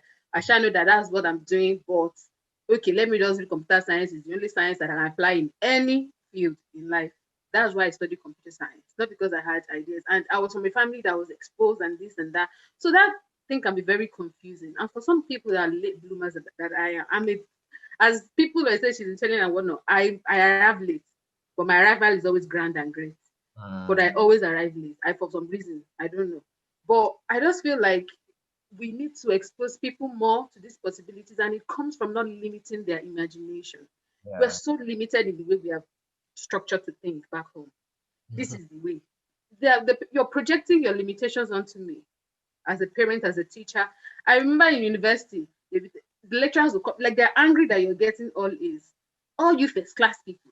You work for third class people at the end of the day. Why are you so angry with life? You didn't want to lecture. Why are you lecturing? You can tell they didn't want to be in the classroom. It's a lot of frustrations from unfulfillment. So I feel like let's just educate better. Like Milo came to my school. We used to go and play tennis. Now, like, oh my God, Serena Williams was still young. They should see them. Like, going to be like Serena. I was just average. I beg. I just carry novel or newspaper. I used to read from when I was young. I go and carry newspaper and go and be reading one corner. This girl is sick. That everybody's looking at me. But you could tell, you know, people do your fun thing. I dance and I read my books. So I just feel like we should encourage young ones to have that liberal clinic to just show themselves because we just stifle them and tell them shut up, don't talk too much, close your legs, don't do this, that. It's just too much.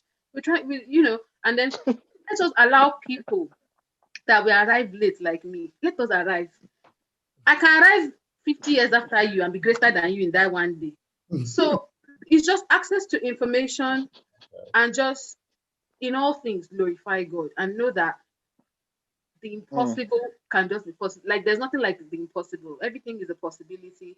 But I feel like people don't have enough information to make informed decisions on their lives because people project fear and doubt of their own life onto them as young kids. It stays there.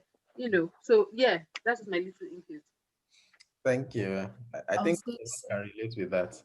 No, go on. I was going to say it's good for us to close our legs. So those fears are I'm not like that. Like you're sitting.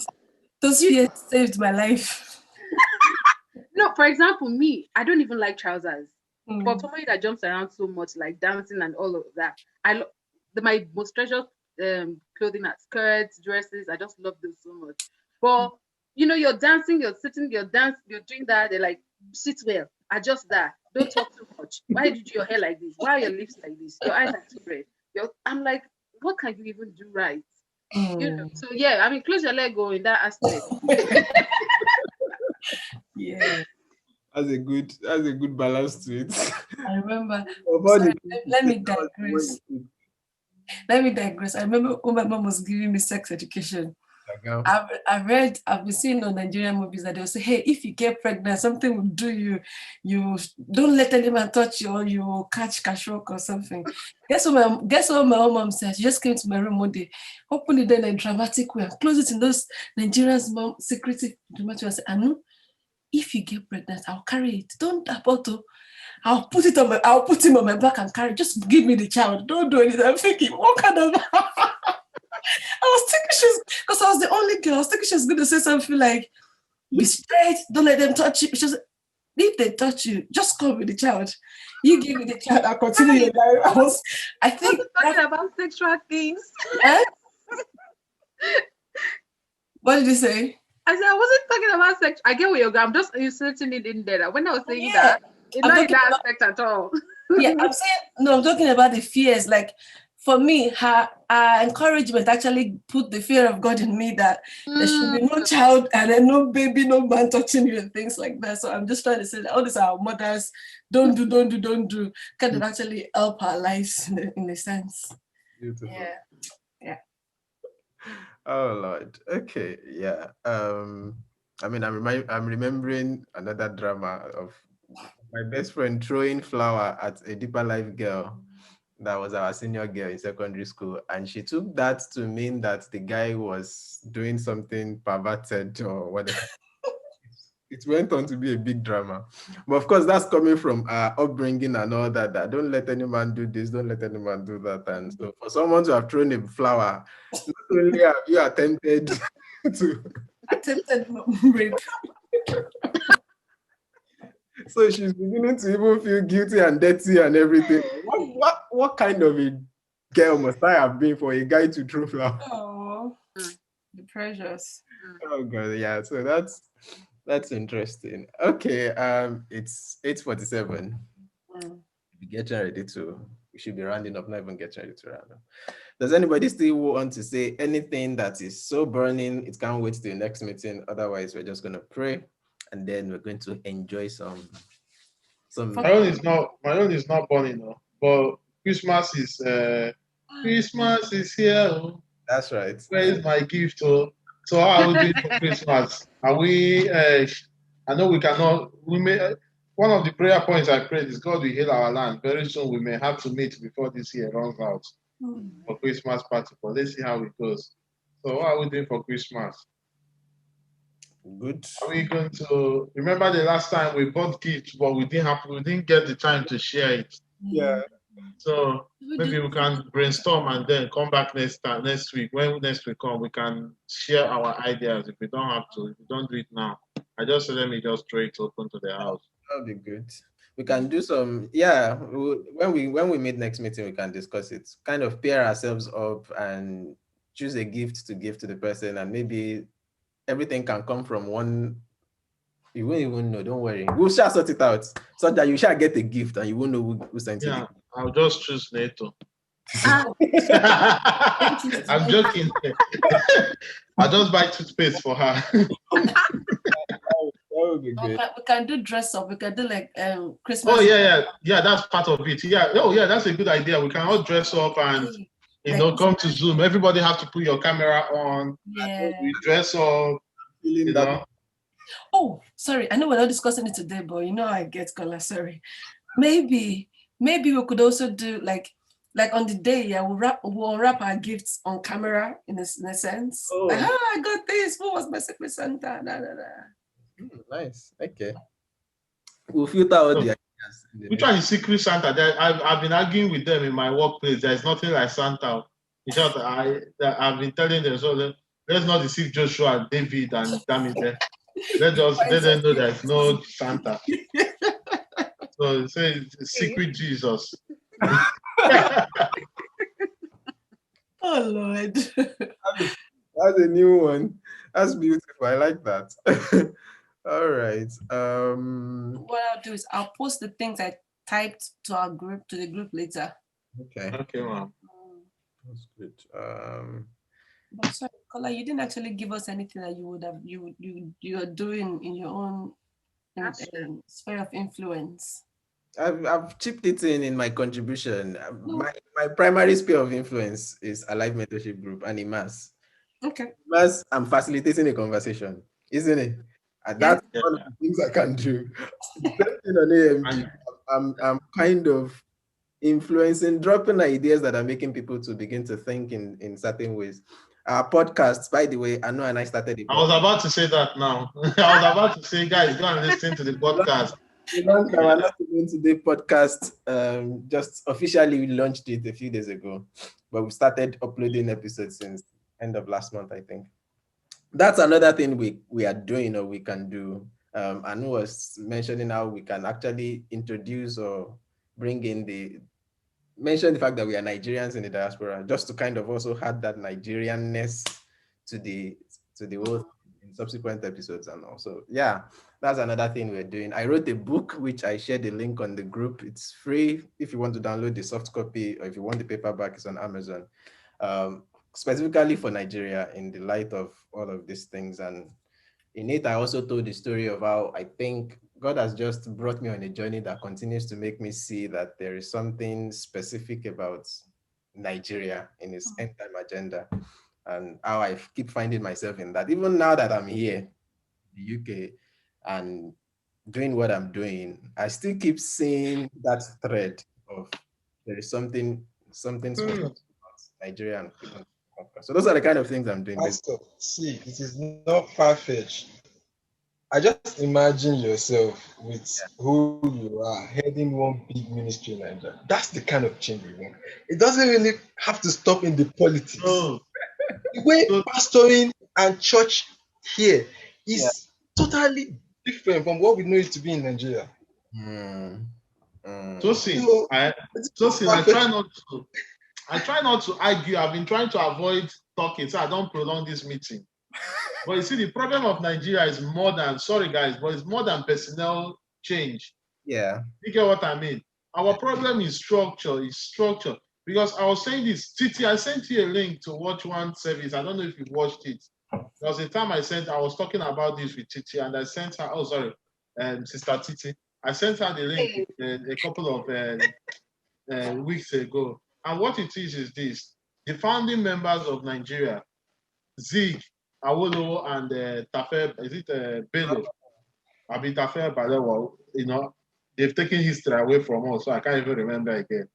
So those guys came together and said, okay, Zeke, be in charge of the Eastern, this guy be in charge of this guy. We had a 1966 constitution, federalism working for us. And now the army came and then now brought a constitution that makes the southeastern people look like they are slaves. The northerners have a higher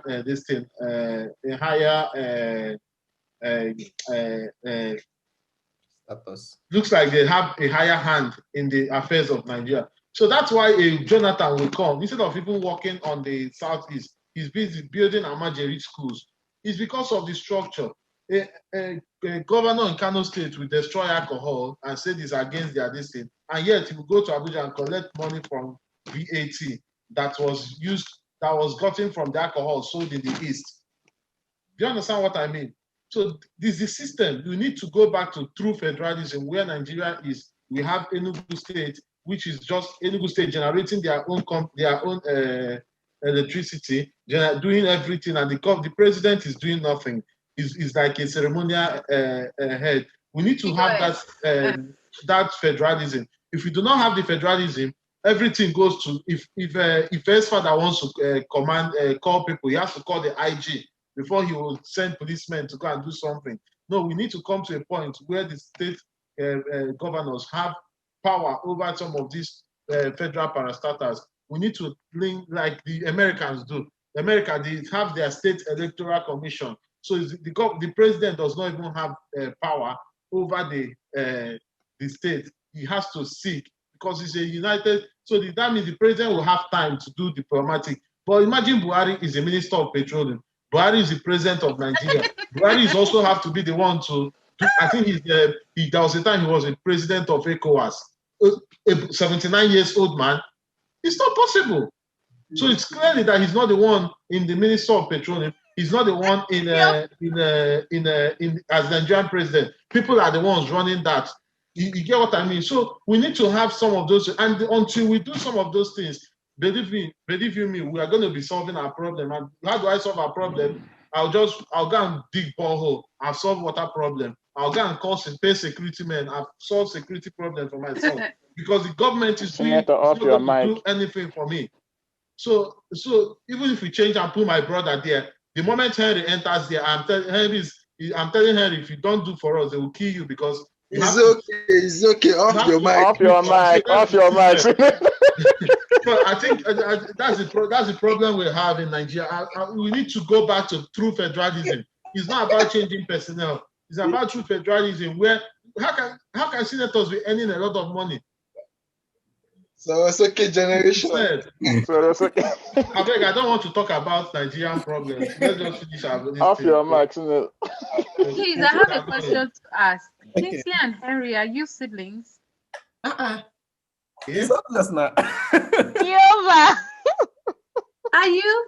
Badubuike. I don't understand him now. I'm like, what the? Okay, no, let me explain. So after I finished drinking breast, I handed over to Henry. Oh my God! Yeah, I told him to continue where I stopped. That's what we are told, though. I don't know if. I like that. Oh gosh. So our problem, Pastor, I think is more of we need to have true federalism. We came close to that in 2014 confab. Yeah. But what did they do? The APC-led government said they don't want to join the confab. That Buhari says is not joining, that PDP wants to do the same. Okay, now implement what the confab has said because everybody have come. We spent money, we organized the confab. We said this is how we want Nigeria to go. And the man said in his stupidity or in his wisdom, whatever it is, said he doesn't want to do that. He doesn't want to implement the confab. Oya Buhari, implement electoral reform. No, I don't want to implement electoral reform because they know that this system is favoring them in the north and not favoring the whole country. I think I'm off, Michael. Oh, yeah. Thank you. Thank you very much, sir. The point is, those are the kind of issues that we don't, as we have now, we don't have control over. That's why we synthesize it down to what can we do that we have capacity to do. And as we continue to do that, one of the results of that is hopefully we'll begin to ascend into places where we can make policy changes. Perhaps some of us will move to places where we can become ministry heads in Nigeria. people like Tosin, not me. Tosin, yeah. I see that. So when we get there, then we can begin to command the kind of change that we've envisioned that God has laid on our hearts. But for now, at least the one we have the capacity to do, let's do it. Titi, did you raise your hand? Oh no, it's in my scalp. Okay, we're gonna pray now. This is 8:58. I was hoping we would be able to do one statement introduction because of Sister Nike, so that she gets to know us and we get to know her. But I think even with all these ongoing jests, she's beginning to know that she's into an interest. We can. We'll be All very right. Yeah, let's do that. Just one statement about you that captures who you are. Okay, my name is Joseph and I am Anu's husband.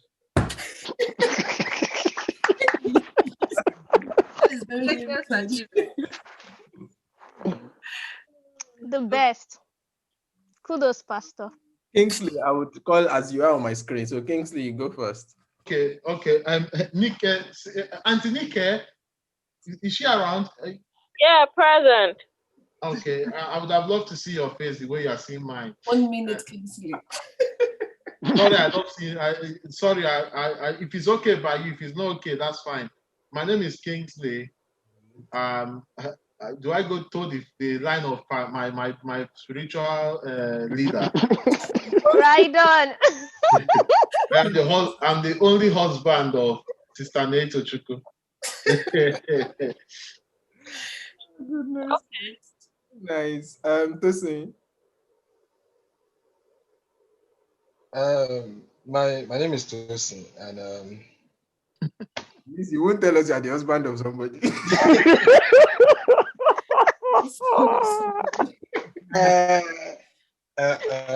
in one word, just trying to be the best I can be. Nice. Very Jewish. Titi, you're next on my screen.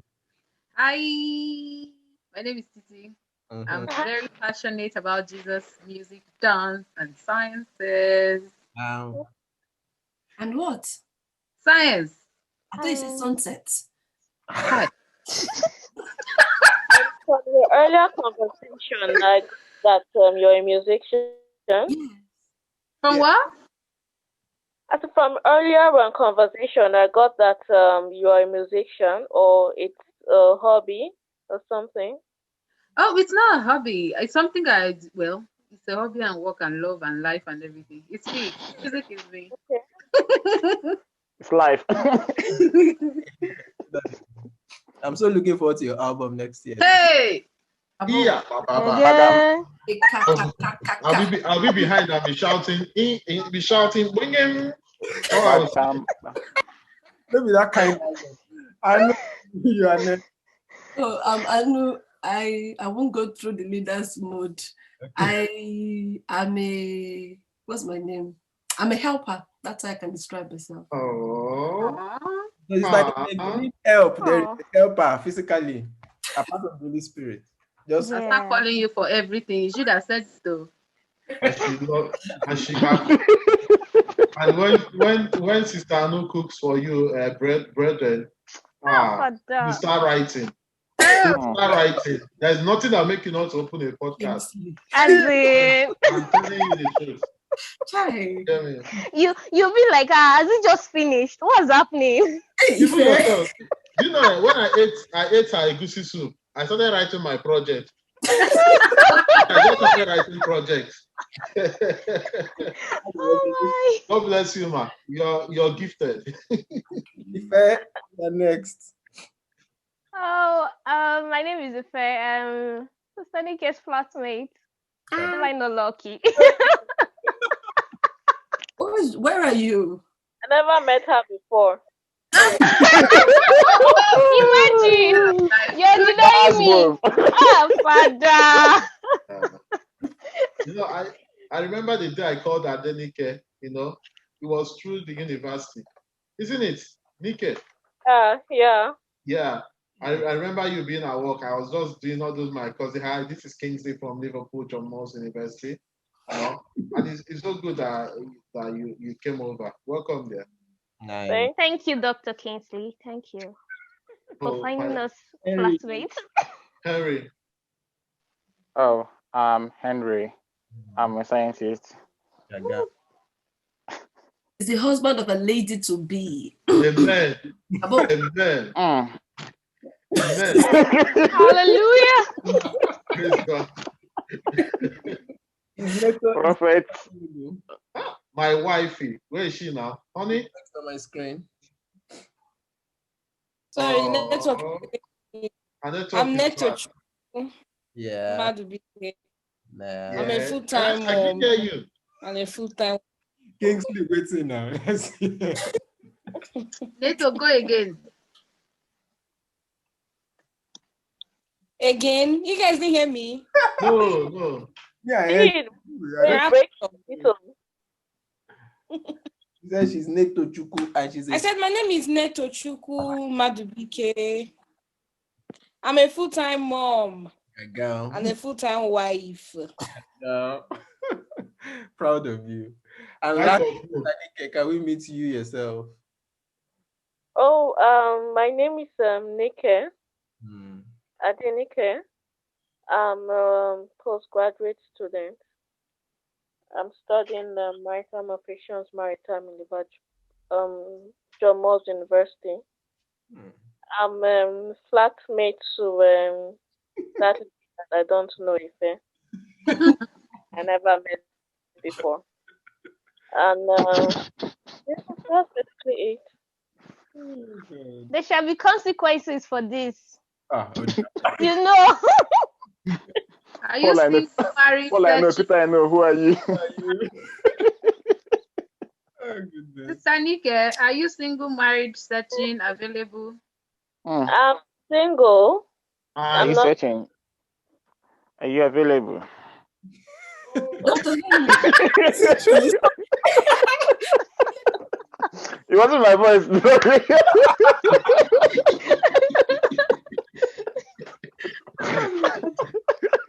Oh, Sister Nike, answer. Oh man. Yes, Danny. My turn now. Are you available? Oh, me? Yes. Huh? I said I'm very much single. Okay, okay. We get it. Very much. Very much available. Henry. Dr. Oh, I like it. Immerse connections. This is mass connection. Mass linkage. I think the next meeting topic would be like how to find your life partner. Or how to bring your life partner on the bus. This is how people we get every other Friday when we meet. Please, somebody is here to introduce himself. Oh, King David. Yeah. Introduce yourself. My name is King David. I am the only son of Kingsley and Neto Chukwumaduike. For now. Bless you. 5 more coming next year. Hey.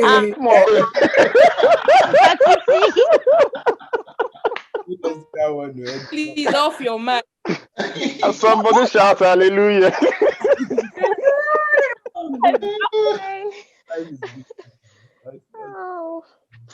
Okay, we're going to pray now. I'm just going to say a word of prayer over us, and then I will hand over to Bro Tosin to show us some pictures of himself, and then he will choose the person that will see some of their pictures next. Father God, we are grateful for today's meeting. We thank you because insights practically into what we can begin to do concerning the mission of our path.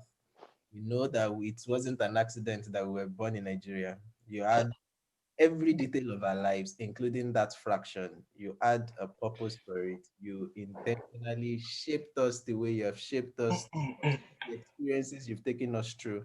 And we're just asking that you make us worthy stewards of the insights, the experiences, the adventures, the exposures that we've had thus far in life to contribute to change as kingdom ambassadors, both here where we are and even after we leave. And Lord, we just that you're the one that has and controls the hearts of leaders, that you begin to work upon the hearts of every leader in governments, in churches, in ministries, in all the spheres of influence, in all the mountains of culture. Every leader, you begin to touch their hearts to act in ways that will favor your agenda. That's which would better everybody, the populace at large, and those of us in the diaspora. In Jesus' unfailing name, we have prayed. Amen. For the first time today, we ask, oh God, that you prosper our ways, you make our Amen. in Liverpool and something to always remember for good. You make this the beginning of the rest of our years in the name of Jesus. Amen. More times together in this happy family. In Jesus' mighty name, we've prayed. Amen. Orúkọ Jésù, àmín. Amen. The grace that works in this place, grace of first class, will hit her as well and the faith. Amen. Father. Amen. Amen. So Nick, in this gathering, there's a grace, special grace working here for anyone doing their masters. It's called grace of first class. So, It's all and toes. sorry, what did you say? Oh, I said I catch it. I catch that grace in my 10 fingers and toes. Very, very, very complete. Let me see. How do we want to do this? Multiple participants. Yeah. Are you on a computer? Yeah. Yes, I'm on a computer. Pictures are on the computer, ba? Yes. Yeah, so you can share. And yeah. Let's see. Let me apologize first. They are not that old pictures. Oh, to say, don't break our hearts now. You already know that you're not the picture type, bro. So, just to keep down the excitement, they are not that old pictures. Tell me and Anu have. No way. Who endure? All right, let's go. Yes, we are showing picture. Watch.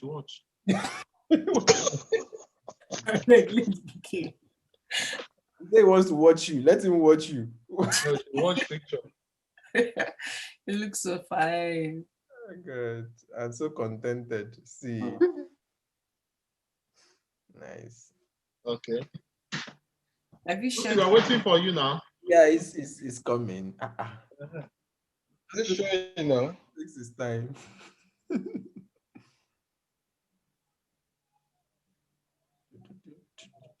Gagao.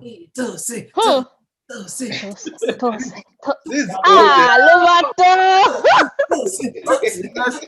Let's try and identify Tosi. Please, where's Tosi? This is the oldest. Wait, I think this is Tosi. I think is. Oh, is this one? Yes, I think it's They that look one. alike. The one close to the one in white. I think Yes, that's true. You serious, Neto is? This is not you. No. The one in front of the woman. Oh my goodness. That's the one. That's the one I was almost too sure The was. one in front of the man. Okay. No, is the one that is tallest there now? No, No, it's not. This one. No, that's the guy. Brother. Wow. I thought the person was a girl. Yeah, you look like a girl actually. That is not Please, embarrass me now. Sorry. This is nice. Next. This is me. Yeah. This is my immediate elder brother. Okay. This is the second born, and this is the first born. So we are four actually. First, second, third, and this is me, the most handsome one. Yes. I like the angle. I like your white tennis. I have to zoom in very well. Are you the last one? Yes, I am. Okay. That's nice. Hope I've not missed You're it. too wise for a last Do one. you get I wanted to say time that. for your I last wanted to say that. Apologies to any other last one here. I know. We know. Ah, Off mic. No, go back. There was one you showed us before now. No, this is the second one. Okay, go on. We'll get to that, please. Don't worry. We'll get to it. This one MPF or what? this one a horror parade. There's one in the middle. Yes. Yeah. It's the one. 2007. Listen, I think. have you eaten when you took this picture? Because you're not even smiling. The kind of way they blow me with the kind of environment where I did that time. I don't get past. I love all The running. hair at the baby. At the back is Those beard gang. Don't get Too much beating. You can't have the Turkey event beers. Wow. in the school there. It's killing.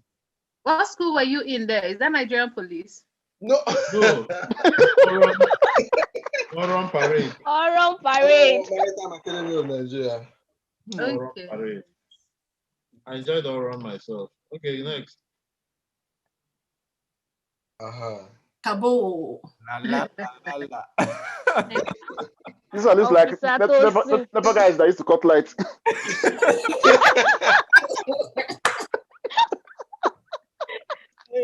I think That's true. Some of them used to wear something like this. Something like this. You climb ladder and take off your 3 cables. this is 2010 or so. 2010 or 2010. Wow, 10 years ago. Wow. Hey. That's interesting. That's good. Okay. Hey. Ah. Vacations to the promised land. Funny, yeah. 2012. So 2011. Where No, is 20, this? yeah, it's 2011. This should be around 2011. Okay. Because this was when I got my first paying job Oh, at sea. wow. Nice. So I was the least person on board the ship, and I do all the dirty jobs. So that's why I'm looking so nice. So this is afterwards. Oh. Yeah. After some explaining. Come on. Those did not come to play. On one Sunday like that, I decided to nice up a little bit and take picture for the camera. Was it a camera or a phone camera? Phone. No, those Doesn't matter. small phones. Camera. You can see it's blurry, kind of. I like your river. The river looks green. This is not Nigerian river. Hey. Okay. I see why you guys Hey, This was, I think, 2012. I can't Then even- I think Shorty just came out or Oh, something. So we just doing this the Shorty one in dance. front. Can you imagine? So I was just doing this. This is me here. Hi. No, OAU. I would say you live in Awolowo Hall. Now, Oh, guys, this is like this. Abesai State. Wow. Ah, Jesus Christ. Eyes have seen. Wow. Uncle Tosin. This is my friend's wedding in 20. Serious matter. 20. Very serious one. Which one is Tosin? The one on red cap, huh? Yeah. One on the The one The with one the- that has something on top of the shoulder. yeah. That fat one. First wedding actually that I attended, I was his best man. Oh. So I think this is for 2013 also. This is my First time I did best man for someone, they told me that once you start doing best man, it means wedding is in your. This is me here. This is the hug. Oh, nice. Back to school. It's a serious matter. This is when the face started coming out. Hey, I van boy. Let's see. Bado 07. Oh, God. Wow. Wait, was it the ship that Paul used to mortar? What? Was it the ship that Paul used to mortar when he had the shipwreck? Dr. Henry. No way. I came up the rank a little bit. This is 2013 when I had my son. Oh, what's his You have name? a child. Yeah, I do. Oh, What's his name? Ismail. Ismail. That's so nice. Oh, you didn't tell us so. Ah. Kingsley. How fresh you are, Tosin. Now you Take Chino. Wow. I'm not so saint anyway. Huh? 2030. So he's 7 years old now, is it? Yeah. Yeah, it will be. The big Wow. Wow. Well done. Well done, Daddy Tosin. Oh. When you were introducing yourself, you could have said, I'm the father to Ismail. When all of them were rubbing their face with their husband. All the fathers in the building. Wow. Yeah. This Oh, so cute. They are beginning to give him exposure. They can discover purpose on time. Yeah, pause. Explain. Yeah, it is 20, Family. I know. I think. Okay. Wow. You look like your elder brother, immediate elder. Imagine this compared to the very first picture. I know. Yeah. Everybody. So this is the whole family now. The same people said people saw earlier. So this is my sister, this is firstborn, this is secondborn, this is my immediate elder brother, and this is the most handsome person in the family. Oh, nice. This is beautiful. This is 2015 when I first came to UK. This is me, this is my brother. Oh, you came together. Yeah, we came together. Nice. That's brilliant. You guys have money. Oh. What city is this? This is Liverpool. This was if you remember 2015, there was this visit of three of the that came to the dock at the same time. Sometime 2015. Oh yes, I remember. Yeah. Yeah. That was where we went to that. Yeah. We went to look at the vessels. Is your brother in Liverpool now? No. John Moss Library. Abbey Roberts Library. Abbey Roberts Library. This was my hope then. 2015. Did you take this picture yourself or somebody took you? It is him. I took it myself. I took it myself actually. You are pretending to be reading and you are snapping yourself.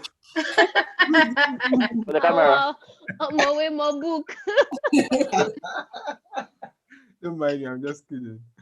Oh, nice. This was after my final exam. Officer Yeah. After I passed my final paper, like it was actually an interview which you have to go dressed up in suit or whatever. So I went in suit, and on my way back, after the whole excitement, I decided to take some pictures in the city center. This was 2016. Oh, nice. When there was no social distance, when life was still nice. That's the only time I ever wore suit. When Anu was talking of dressing up for our Christmas event, I was actually imagining you in suit and what it would be. It actually suits you, you see. The suit suits you. Wow. 2017, I think. 2017 or 2018. Is this your house? Is this in Liverpool, Nigeria? This is Nigeria. Wow, it's this is 92 man here. Keep it and the wall. Yeah. Wow. Good design. That boy is a fashion star. Claude D. The guy has swag. You can't have this kind of model of a father. Come on, live. Swags.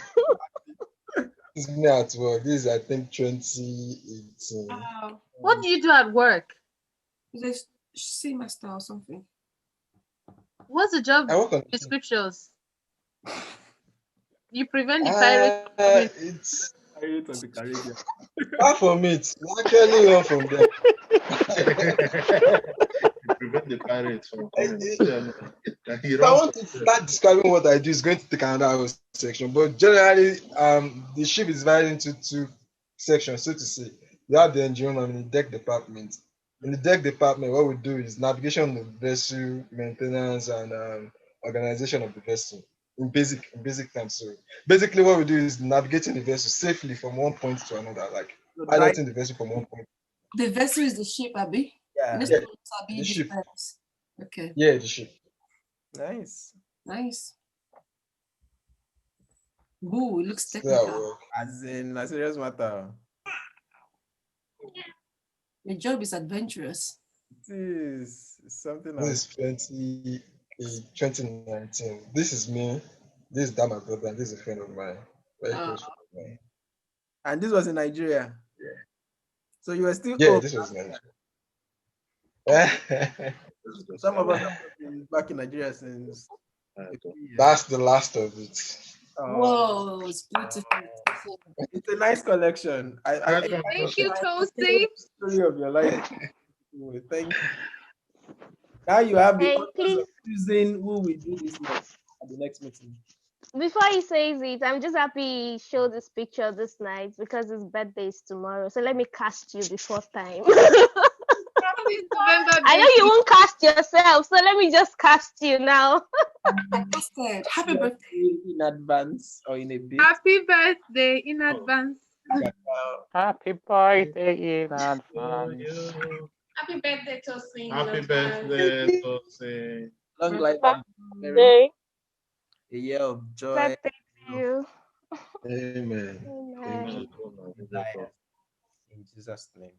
Amen. Well, in order to keep it hot, I will nominate Dr. Henry so that I can keep my arsenal of.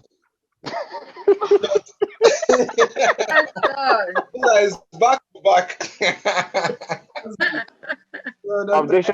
Bishop, my lord, if I may. Your name is.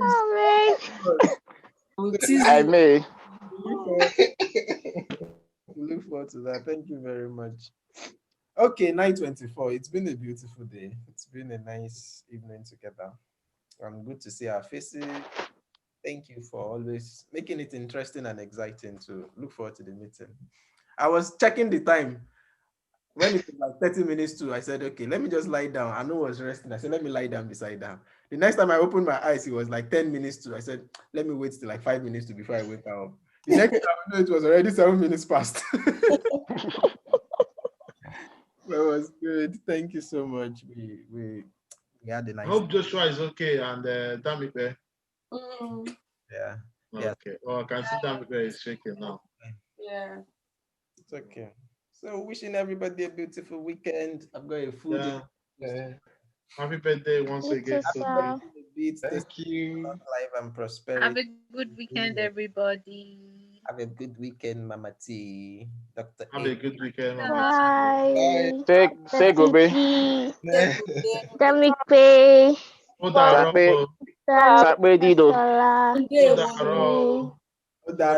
is it day one in the afternoon night? Tanike. Tanike, welcome on board. Welcome on board, Tanike. This is how we are. You know, we play like this, so we joke like this, we pray like this, we do everything like this. Take us as we are. This long though. This is how I fight my battle. Hey, Dr. Henry, this your smile is too much. That's how we do in heaven. That's our stars. Mommy David. Good night with your cap. Good night, everyone. Have a nice weekend. Talk to you, sleep. Good night. Bye-bye. Bye. Bye.